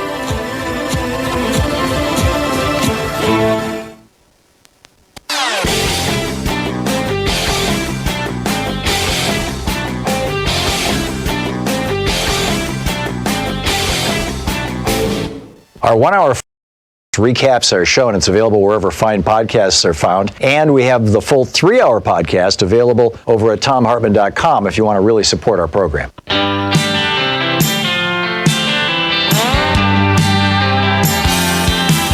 So the Washington Post obtained a copy of a new report from the Centers for Disease Control and FEMA, the Federal Emergency Management Agency.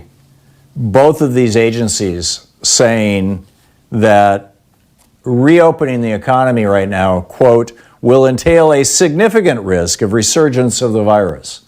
Significant risk. The CDC is we need to have an elaborate system to test and race Americans on a massive scale. Now, this is what Germany is doing. It's working well for them. This is what South Korea did. But even in South Korea, they opened up the economy a little bit, and boom, people started getting coronavirus again. I mean, it may well be that we're going to be locked down for quite some time, or at least anybody over 40 is going to be locked down for some significant amount of time. But, Trump is not going to be talking about this. He's not going to be talking about the risks. He wants his hotels and his golf course to be open. Period, full stop. He wants the money flowing back into the Trump coffers, even though he figured out a way to get himself inserted into this bailout bill, him and the whole Trump crime family, all the grifters associated with him. And, they got that in there, and I'm sure Wilbur Ross is making out like a bandit now, too, and Betsy DeVos, the other billionaires in his cabinet. But, this is just wrong. Meanwhile, this over at the New York Times in early March, as now keep in mind, you just visualize this for a minute. In January, we get our first coronavirus case, January 20th. So does South Korea. South Korea, within a week, has started testing people. Well, within 2 weeks. Within a week, they had the test. And within 2 weeks, they're testing hundreds of thousands of people in South Korea and doing sheltering in place. Immediately, right after January 20th. Donald Trump, no. He goes on TV and he says, don't worry, it's going to magically vanish. We've got no problem. It's just one guy. We've got this under control. Steve Mnuchin, oh, yeah, it's great. Larry Kudlow, it's airtight. Don't worry. Everybody's giving us happy talk. But that was January. Through February, same thing, more happy talk. But during February, the virus is spreading across the United States, and the spread is impossible to ignore because deaths are starting to pop up here and there, particularly in New York. But Donald Trump is still doing happy talk and BS. And then we get into March, and early March, they're still doing happy talk and BS. And here's this amazing story. It's like during the first week of March, Donald Trump busts into a coronavirus, barged is the word they use, barged into this guy Palma over at Raw Story, barged into a coronavirus task force meeting and floated the idea of starting a White House talk radio show. I mean, this guy, he's got to have his rallies. He needs the ego strokes. Well, now he's got his rallies every day on network television. But he wanted to do a radio show, and then kind of the official, this is the New York Times, Elena Plott writing, no one in the room was sure how to respond, two of the officials said. Someone suggested hosting the show in the mornings or on weekends to steer clear of Rush Limbaugh's schedule. But Mr. Trump shook his head, saying he envisioned his show as 2 hours a day, every day. And were it not for Mr. Limbaugh and the risk of encroaching on his territory, he reiterated he would do it. Oh, this is amazing. And Plott writes, he wanted to, Trump reportedly has grown exceptionally fond of Limbaugh since the pandemic rise, because, Limbaugh is basically sucking up to him constantly every day. And so they write, Elena Plott in the New York Times writes, now as multiple voices vie for the president's ears on the appropriate timeline for America's path to normalcy, Mr. Limbaugh is amplifying Mr. Trump's instinct for swiftness. And for this president, as well as for much of his party, Mr. Limbaugh's affirmation remains a powerful motivator. Meanwhile, your coronavirus check is coming, and your bank can grab it. Rhonda Kent, Chief Disbursement Officer with the Treasury's Bureau of Fiscal Services, was on a conference call with a bunch of big banks earlier this week, and she said that, and I quote, actually, this is from the news report, she responded twice that there's nothing in the law that precludes that action. That action being that the banks, if you owe the bank fees, late fees, your credit card is behind in payment, whatever, the $1,200 gets wired into your checking account, your bank has the right to simply take the money. Brilliant. Meanwhile, Sharisti Magan is writing over at scoopwhoop.com. All 6 countries with the best response to COVID-19 have one thing in common. Think about this for a minute. The 6 countries that are doing the best. Iceland has tested everybody in the country.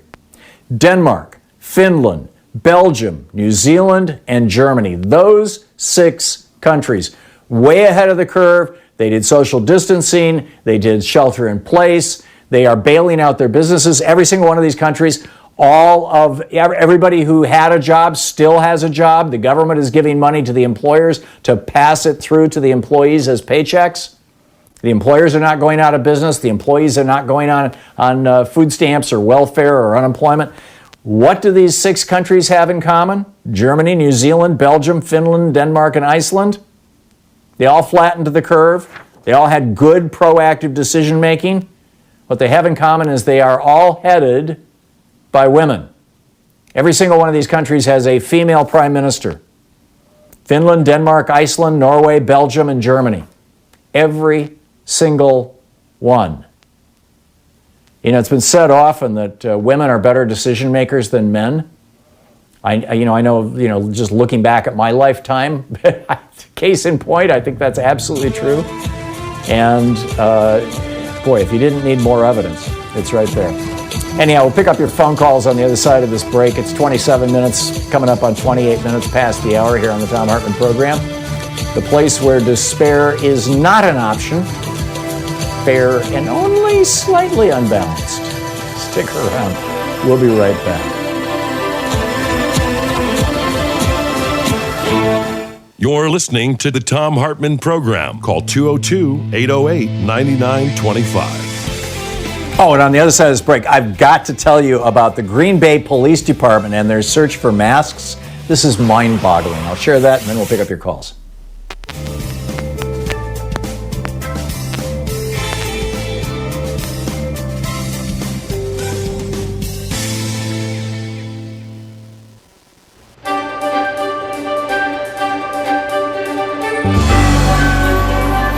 Today in the Thom Hartmann Book Club is by Alan J. Lichtman, and it's titled Repeal the Second Amendment, The Case for a Safer America. This from the introduction, titled The Book That Must Be Written. On April 28, 1996, 28-year-old Martin Bryant stopped at an inn near his home of Newtown in Tasmania, Australia, and shot to death its 2 owners. He then drove to the former penal colony and tourist attraction of Port Arthur, where he lunched at a cafe. After eating, Bryant pulled from his sports bag a semi-automatic rifle with a 30-round magazine that he had legally purchased through a newspaper ad. With no provocation, he began firing at patrons in the cafe and its gift shop.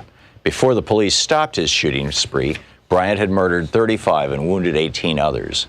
His motive remains unknown. There were people everywhere, bodies, said witness Lynn Beavis. I thought at the time, being a nurse, I've seen dead people, I've seen blood, I've seen things like this, but what I saw in there, nobody but perhaps a soldier would know what that was like.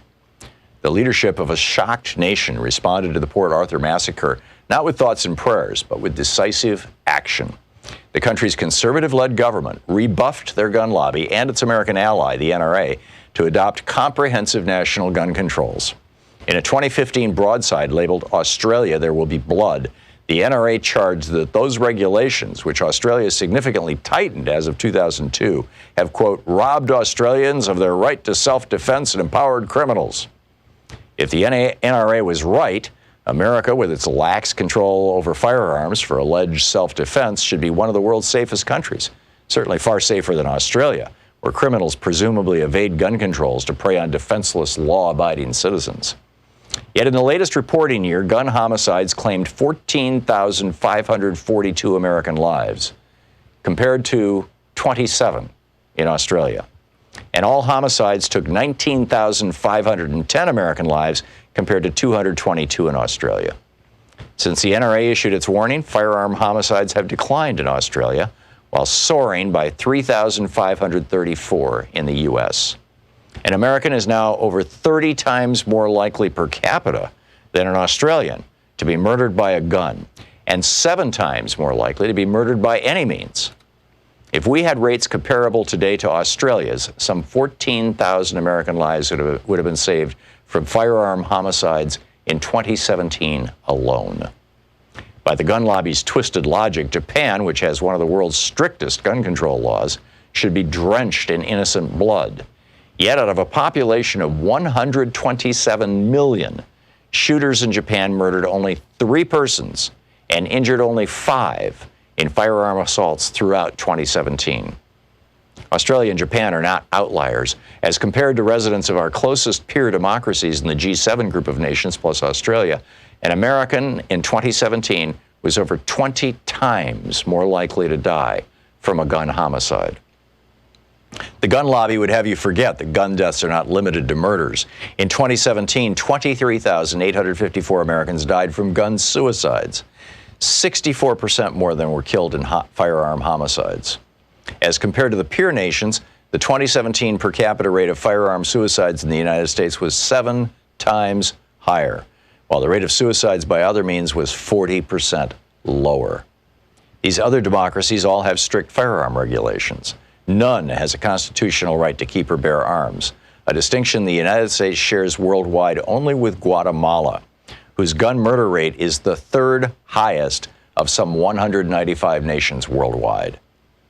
Why has America lagged behind the democratic world in protecting its citizens from needless death and injury?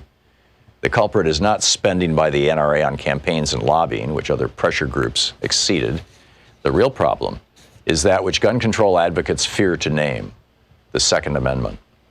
Led by the NRA, the gun lobby exploits a historically defective, perverse reinvention of this amendment to inspire their grassroots supporters, sell guns, and provide constitutional cover for their opposition to making us safer by regulating firearms. The competing movement for gun control has floundered in response to the gun lobby's triumphant marketing of the Second Amendment. Gun control advocates have righteous zeal and noble motives, but lack a winning strategy. Instead of forthrightly refuting the lobby's bogus claims, the gun control movement has instead fallen into the trap of lamely insisting, we support the Second Amendment, but we also support responsible gun control. With such a self-defeating strategy, the movement can never win. It plays on the gun lobby's home turf and fails to rally the American majority that favors stricter firearms regulations. It provokes only scorn from a gun lobby that dismisses yes but assurances as rank hypocrisy, and it ignores the clear history and the true meaning of the Second Amendment itself. The movement for gun control must strike hard with a new strategy. Repeal of the Second Amendment is not only right, but realistic. It would break open the political logjam and open a path for the comprehensive national gun control and safety measures that have eluded the American people for so long. None of these measures would confiscate firearms or stop Americans from using guns for hunting, sport shooting, antique collecting, or legitimate self-defense. A well-regulated militia being necessary to the security of the free state, the right of the people to keep and bear arms shall not be infringed. These form the Second Amendment. The book Repeal the Second Amendment by Alan J. Lichtman.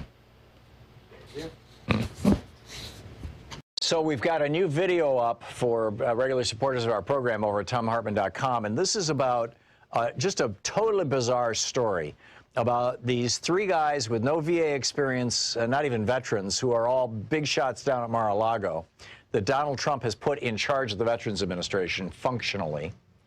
And their association, one of them is the head of Marvel Entertainment, their association with Johnson & Johnson and the New York Stock Exchange, and Johnson & Johnson, the big drug company, taking this very, very cheap chemical, ketamine, tweaking the molecule a little bit, and rolling it out as a new anti-suicide drug, Spravato, that in clinical trials caused 6 people to die, 3 of them by suicide, and none of the people taking the placebo to die. And now Trump is telling the VA, you have to buy this highly inflated price drug from Johnson & Johnson, and the Democrats want to know what's up with the VA crowd guys. Check it out. It's at thomhartmann.com. But I won't. That's what he said. Well, what did his budget actually propose? His budget actually proposed, this is last year's budget. Congress didn't pass it, thank God, but this is what his budget proposed. $1.9 trillion in cuts to Medicare and Medicaid, and $26 billion in cuts to Social Security. And now he is block granting Medicaid to the states, which is already cutting back on Medicaid programs in the red states. You can check it all out over at thomhartmann.com.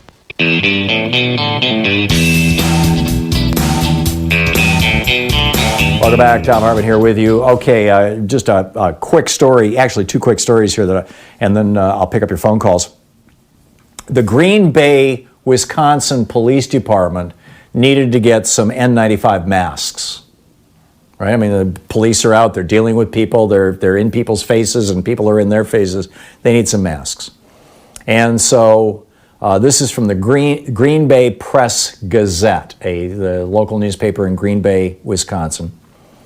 And quoting from the article, facing both the coronavirus pandemic and a shortage of protective face masks recently, the Green Bay Police Department began a search. Brown County Sheriff's officials thought they could help. One of the office's suppliers, this is the sheriff's office, larger than the police department, larger geographic area. One of the office's suppliers could promptly ship the N95 masks to northeastern Wisconsin, provided the county ordered 1,000 of them, which is more than they needed. So the county department said, we'll split that order with the police department of Green Bay, and Green Bay said, cool, we'll take half of them.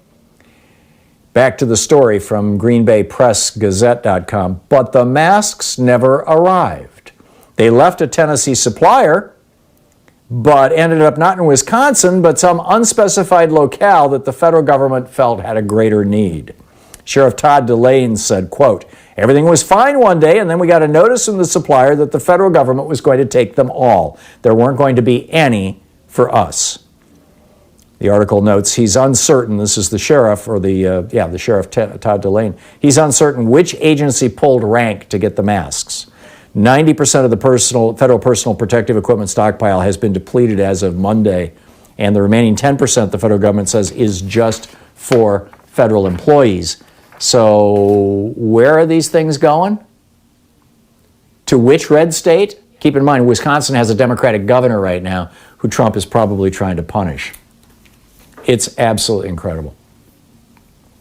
Anyhow, let's pick up some of your phone calls here. Robert in Forest Grove, Oregon. Hey, Robert, what's on your mind today? Hi, Tom. First, thank you for your lifetime of educating American people. I want to tell you about an article from Harvard Medical School. I hope that everybody, all your listeners, look this up and read it because it's very impactful. It's research from Harvard Medical School that shows that Medicaid expansion saves lives. Okay, here's the article. Opting out of Medicaid expansion, the health and financial impacts by Sam Dickman, David. Yeah, this story came out a year or two ago, Robert, and we covered it extensively on this program. In fact, the original study showed that without Medicaid expansion, you'd have between 24 and 40,000 additional deaths annually in the United States, if I'm recalling my numbers right. There was like 3,000 deaths a year in Texas, 2,000 in Florida, and my home state of Wisconsin. Yeah, they added it all up. So what's your point, Robert? Yeah. My implication is that the Republicans that did this, they got away with murder, basically, and that all these people died. And this proves... I think you could say they got away with manslaughter. Well, okay. But, their argument all along was nobody will get hurt. If we block Medicaid, nobody will get hurt because they can always go to the emergency room. Remember that? They can always go in the emergency room. I remember that argument being made in the 2008 primary, but I don't recall any Republicans saying that since then. It's been a while since any Republicans...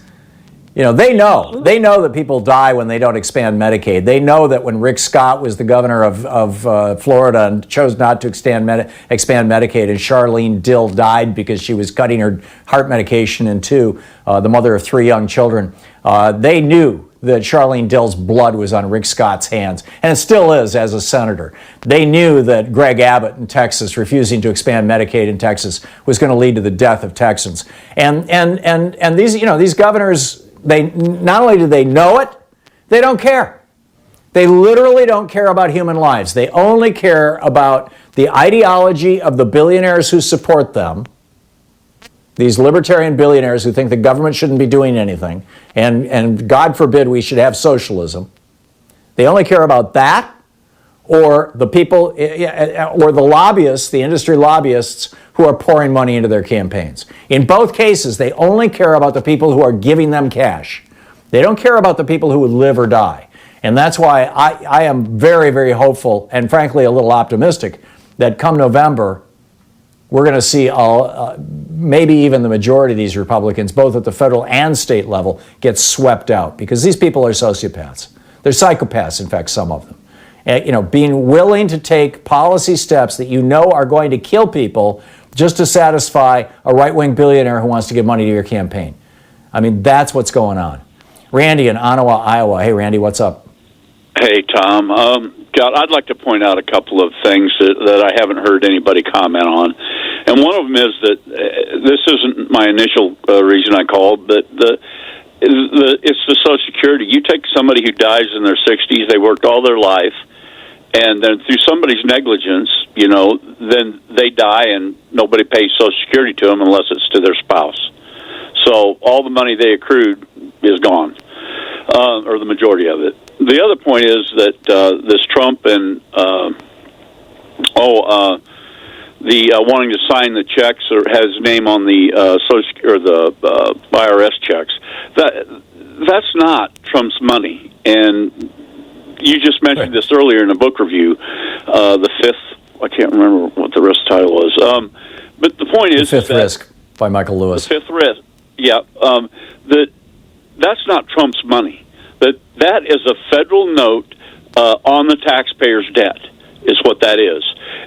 And he is owning, by him putting that signature on there, his seventh bankruptcy. In other words, the bankruptcy, which could come from a massive turn down and a massive disruption in our bankruptcy economy. of the United States. And the place for that bankruptcy of the United States began, Randy, was when Donald Trump pushed through a $2 trillion tax cut. It was $1.5 trillion, but it's going to cost us $2 trillion over the long term because we're borrowing to fund that tax cut, and we're going to have to pay interest on that borrowing for the next 30 years. Amen. So, yeah, spot on, Randy. Thank you for the call. John in Medford, Oregon. Hey, John, what's up? Hi there, Tom. I'm happy to be on the show. I called you about 3 years ago, and I think it was right after Trump was inaugurated, and I made the point that Democrats tend to win pretty much everything. We get more votes for the House. We get more votes for our Senate candidates, if you put it all together. And now we win the popular vote. I think we've won the popular vote for the presidency 5 out of the last 6 elections. And yet the Supreme Court is controlled by Republicans. The government's basically controlled by them. And my question to you at the time, or my comment was, how long should Democrats continue to play this game that's basically rigged against us every time? And you were fairly dismissive and talked about what's your alternative? Move to Mexico? No, I don't know. Let me finish, and then I'll get Present me with an alternative, John, and I'd seriously consider it. But we have not had ever in the history of the United States a third-party candidate successfully run for president. I don't think we've had more than 3 or 4 times in the history of the United States a third-party candidate successfully run for governor. I think Jesse Ventura was the last one who did it, and he only lasted 1 term. As I recall, maybe it was 2. I'm not talking about a third party. So what's the alternative? I don't know. I guess my question was... Well, I'll offer you mine. John, my suggestion is that progressives need to take over the Democratic Party so that the American people, by and large, realize that the Democratic Party can be progressive and can do what they want. Keep in mind, Donald Trump campaigned on basically democratic principles. He said we're going to impose tariffs to bring jobs back to the United States. Democrats have been saying that forever. It was Reagan and Bush who wrote NAFTA, even though Clinton signed it. It was Reagan and Bush who wrote it, number one. Number two, Trump said, I'm going to do away with Obamacare and I'm going to replace it with a program that's going to cover everybody in the country and it's going to cost less than Obamacare. That's Medicare for all. And Trump, he was lying through his teeth, but he campaigned on that. He said he was going to strengthen Social Security, Medicare, and the rights of unions. He lied about all these things, but he campaigned as a progressive Democrat. The real progressives need to take over the Democratic Party, which we're really moving quickly to do. And if you look at how Joe Biden is changing his positions, it's making your head spin. It's great. Listening to Thom Hartmann. Visit thomhartmann.com for audio and video archives. So yeah, Democrats need to stay in the game, but progressives need to get in the game in a big way right now, immediately.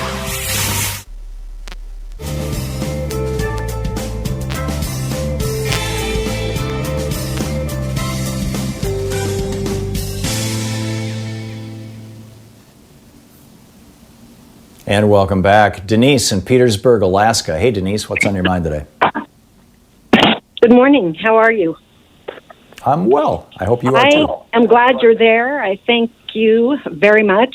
And I just actually moved to a small town in Alaska. And I lived in the state of Washington for 25 years, and we did mail-in ballots. And I said every time I did it, sitting at my kitchen table, I wish the whole nation did this. I think it would be a go. But now all of a sudden the post office is under attack once again.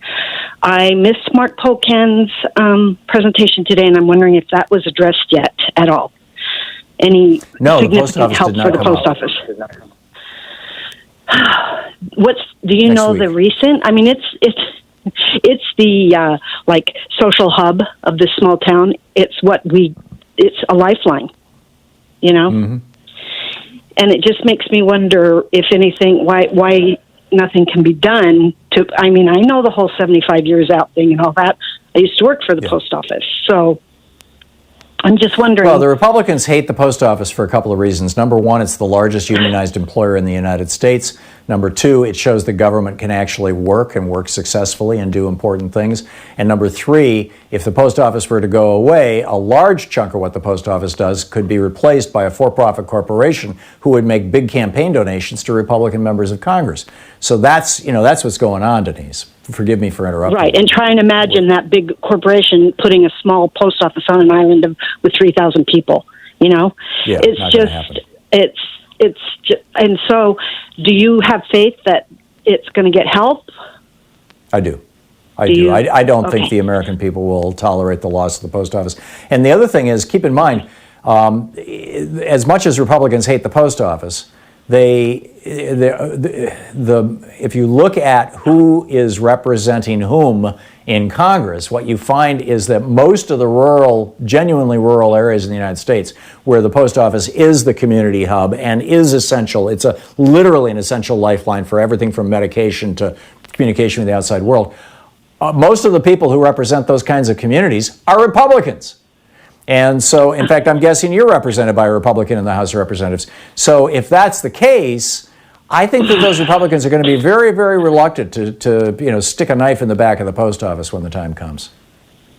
Okay. And also I read recently, that if everybody would go out, every adult would go out and buy a sheet of stamps, it would infuse $1.5 billion approximately into the post office coffer. So everybody go buy a sheet of stamps.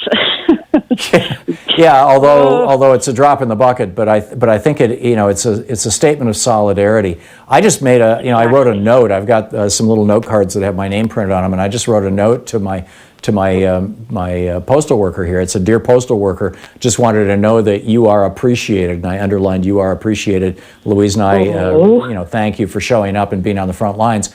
And I've never met my mailman, because it's in a box down in the middle of the street.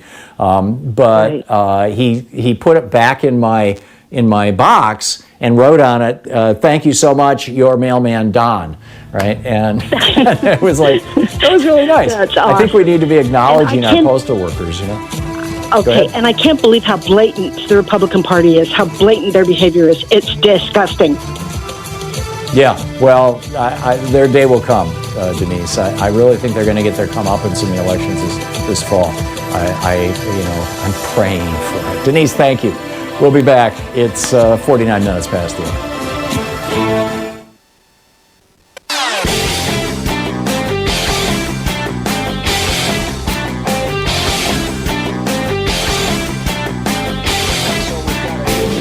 Did you know that Ronald Reagan committed treason to become president in 1980 and George Herbert Walker Bush was in on it and he avoided being prosecuted for this in 1992 with a little help from Bill Barr? It's on page 116 of my book, The Hidden History of the Supreme Court and the Betrayal of America. Welcome back. Thom Hartmann here with you. Tom in Woodstock, Illinois. Hey, Tom, what's up? Hi, Tom. Long-time listener, first-time caller. And thank you. I was in the middle of doing a bunch of things, but I did hear your little news story that you read about 20 minutes ago about the female prime ministers around the world. and the fabulous job that they do. And I just wanted to add one more to your list. Okay. Would that be Jacinda her Ardern? name that would be Jacinda Ardern, Prime Minister of New Zealand. Okay. Yeah, she is good, and she really came to everybody's attention after that massacre in New Zealand. The deadly shooting, and good. Yes. Thank you, Tom. And Thank you for the reason I know of that even more so is my wife and I are both permanent residents in New Zealand, and soon hope to be relocating there. So, wow. Well, good luck, and I'm jealous. Moving to a progressive country. Oh, I know. Man. Okay, well, Tom, thanks for the call. Have a great time, and yes, and thank you for adding her name to the list. Matt in Housatonic, Massachusetts. Hey, Matt, what's up? How you doing, Tom? I just wanted to get your take on, there's an emergency room nurse named Kyle Seidel, and he just broke his silence because of a lot of Italian doctors are also mentioning something about this, that the ventilators are actually doing damage, and that he's only giving oxygen now, and that this protocol is a problem and is doing probably more harm than good. And I just thought it was something that should get out there as an idea. Yeah, it is getting out there. There was a fascinating piece about this. I don't recall where I read it yesterday. I think it might have been the Financial Times, or maybe the New York Times. But one of the things that they're just starting now to figure out, in fact, it was the New York Times, one of the things that they're just starting to figure out is that one of the reasons why people who are obese are at such a higher risk of dying from COVID or from the coronavirus is apparently because of the weight on their chests. And what they're doing with very, very large people who are very overweight, is they're flipping them on their stomachs and putting them on tables that are designed for pregnant women. They've got it's got an indentation where your stomach and chest, and in the case of a pregnant woman where her breasts would go, it's got this large indentation, and then around the edges it comes up and it supports the arms and the rest of the body, and it takes the weight off the lungs. And these people are going from needing immediate intubation if they're laying on their backs, to when they're flipped on their stomachs, having their blood oxygen go from 30, 40, 50% all the way up into the 90s and no longer needing intubation at all. And it's pretty startling stuff. And, we're just starting to learn this science. I find it absolutely fascinating. But Matt, thanks a lot for calling and pointing that out. Stephen in San Francisco. Hey, Stephen, what's on your mind today? Greetings from San Francisco, Tom. Thank you. When London Breed pulled the plug on San Francisco, I noticed, because I have buildings here, that Apple, 2 weeks before that, they had sent all their people home to work at home, and then Google followed suit. So Tim Apple, he has a lot of ties in China, so that's when the plug should have been pulled, is right then. Yeah, so you think that now it was 5 counties in the Bay Area, wasn't it, who shut down? What was that, Tom? Was it 5 counties or 5 municipalities in the Bay Area? It was a coordinated effort, wasn't it? Yeah. It was. Yeah, maybe they were being informed by Apple and Google, who, as you say, have extensive ties into there. Fascinating. Stephen, thank you for the call. David in Honor, Michigan. Hey, David, what's up? You're talking to a brother from another mother here in Michigan. I know people were calling in the first hour. No, I'm doing good, man. Hey, first hour, people were calling in talking about the Operation Gridlock here in Michigan. And forgive me, I didn't hear the whole thing, but I don't know if anybody mentioned that it's sponsored by an organization called Michigan Freedom Fund. And yesterday at Gretchen Whitmer's news conference, she was asked about, by some reporter what her opinion was about the Freedom Fund organizing this protest. And she went on, they got the right to protest, and she supports that, blah, blah, blah. And then she started throwing some shade on the DeVos family because they're putting up all the money for the Freedom Fund. So I don't know if you heard about that or not. No, I didn't know that. Is it? Nope, sorry. No, go ahead. Well, anyway,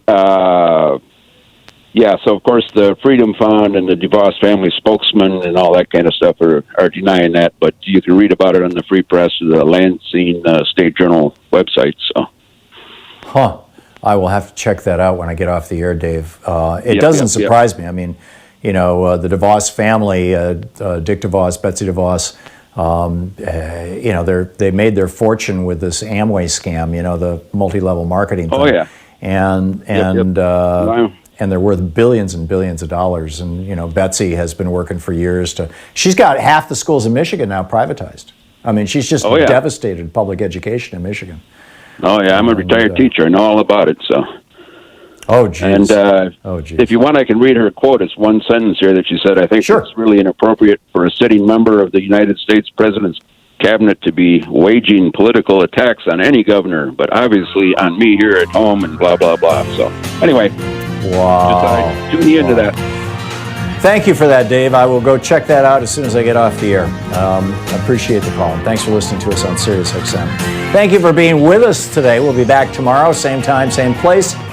And in the meantime, don't forget, democracy is not a spectator sport. It needs you, and there's so much you can do even when you're sheltering in place at home. So get active, tag You're It, and please tell your friends, your neighbors, your relations, the people who follow you on social media, how they can find progressive media. We need to get the word out more broadly. It's a crisis time for all kinds of media, so share the good word. We'll see you tomorrow. Have a great afternoon. You've been listening to Thom Hartmann.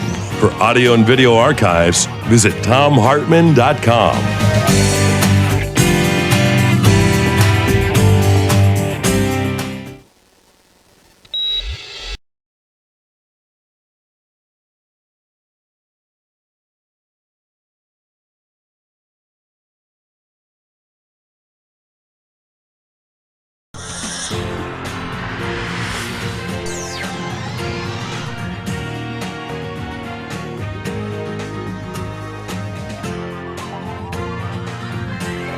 We say fight back!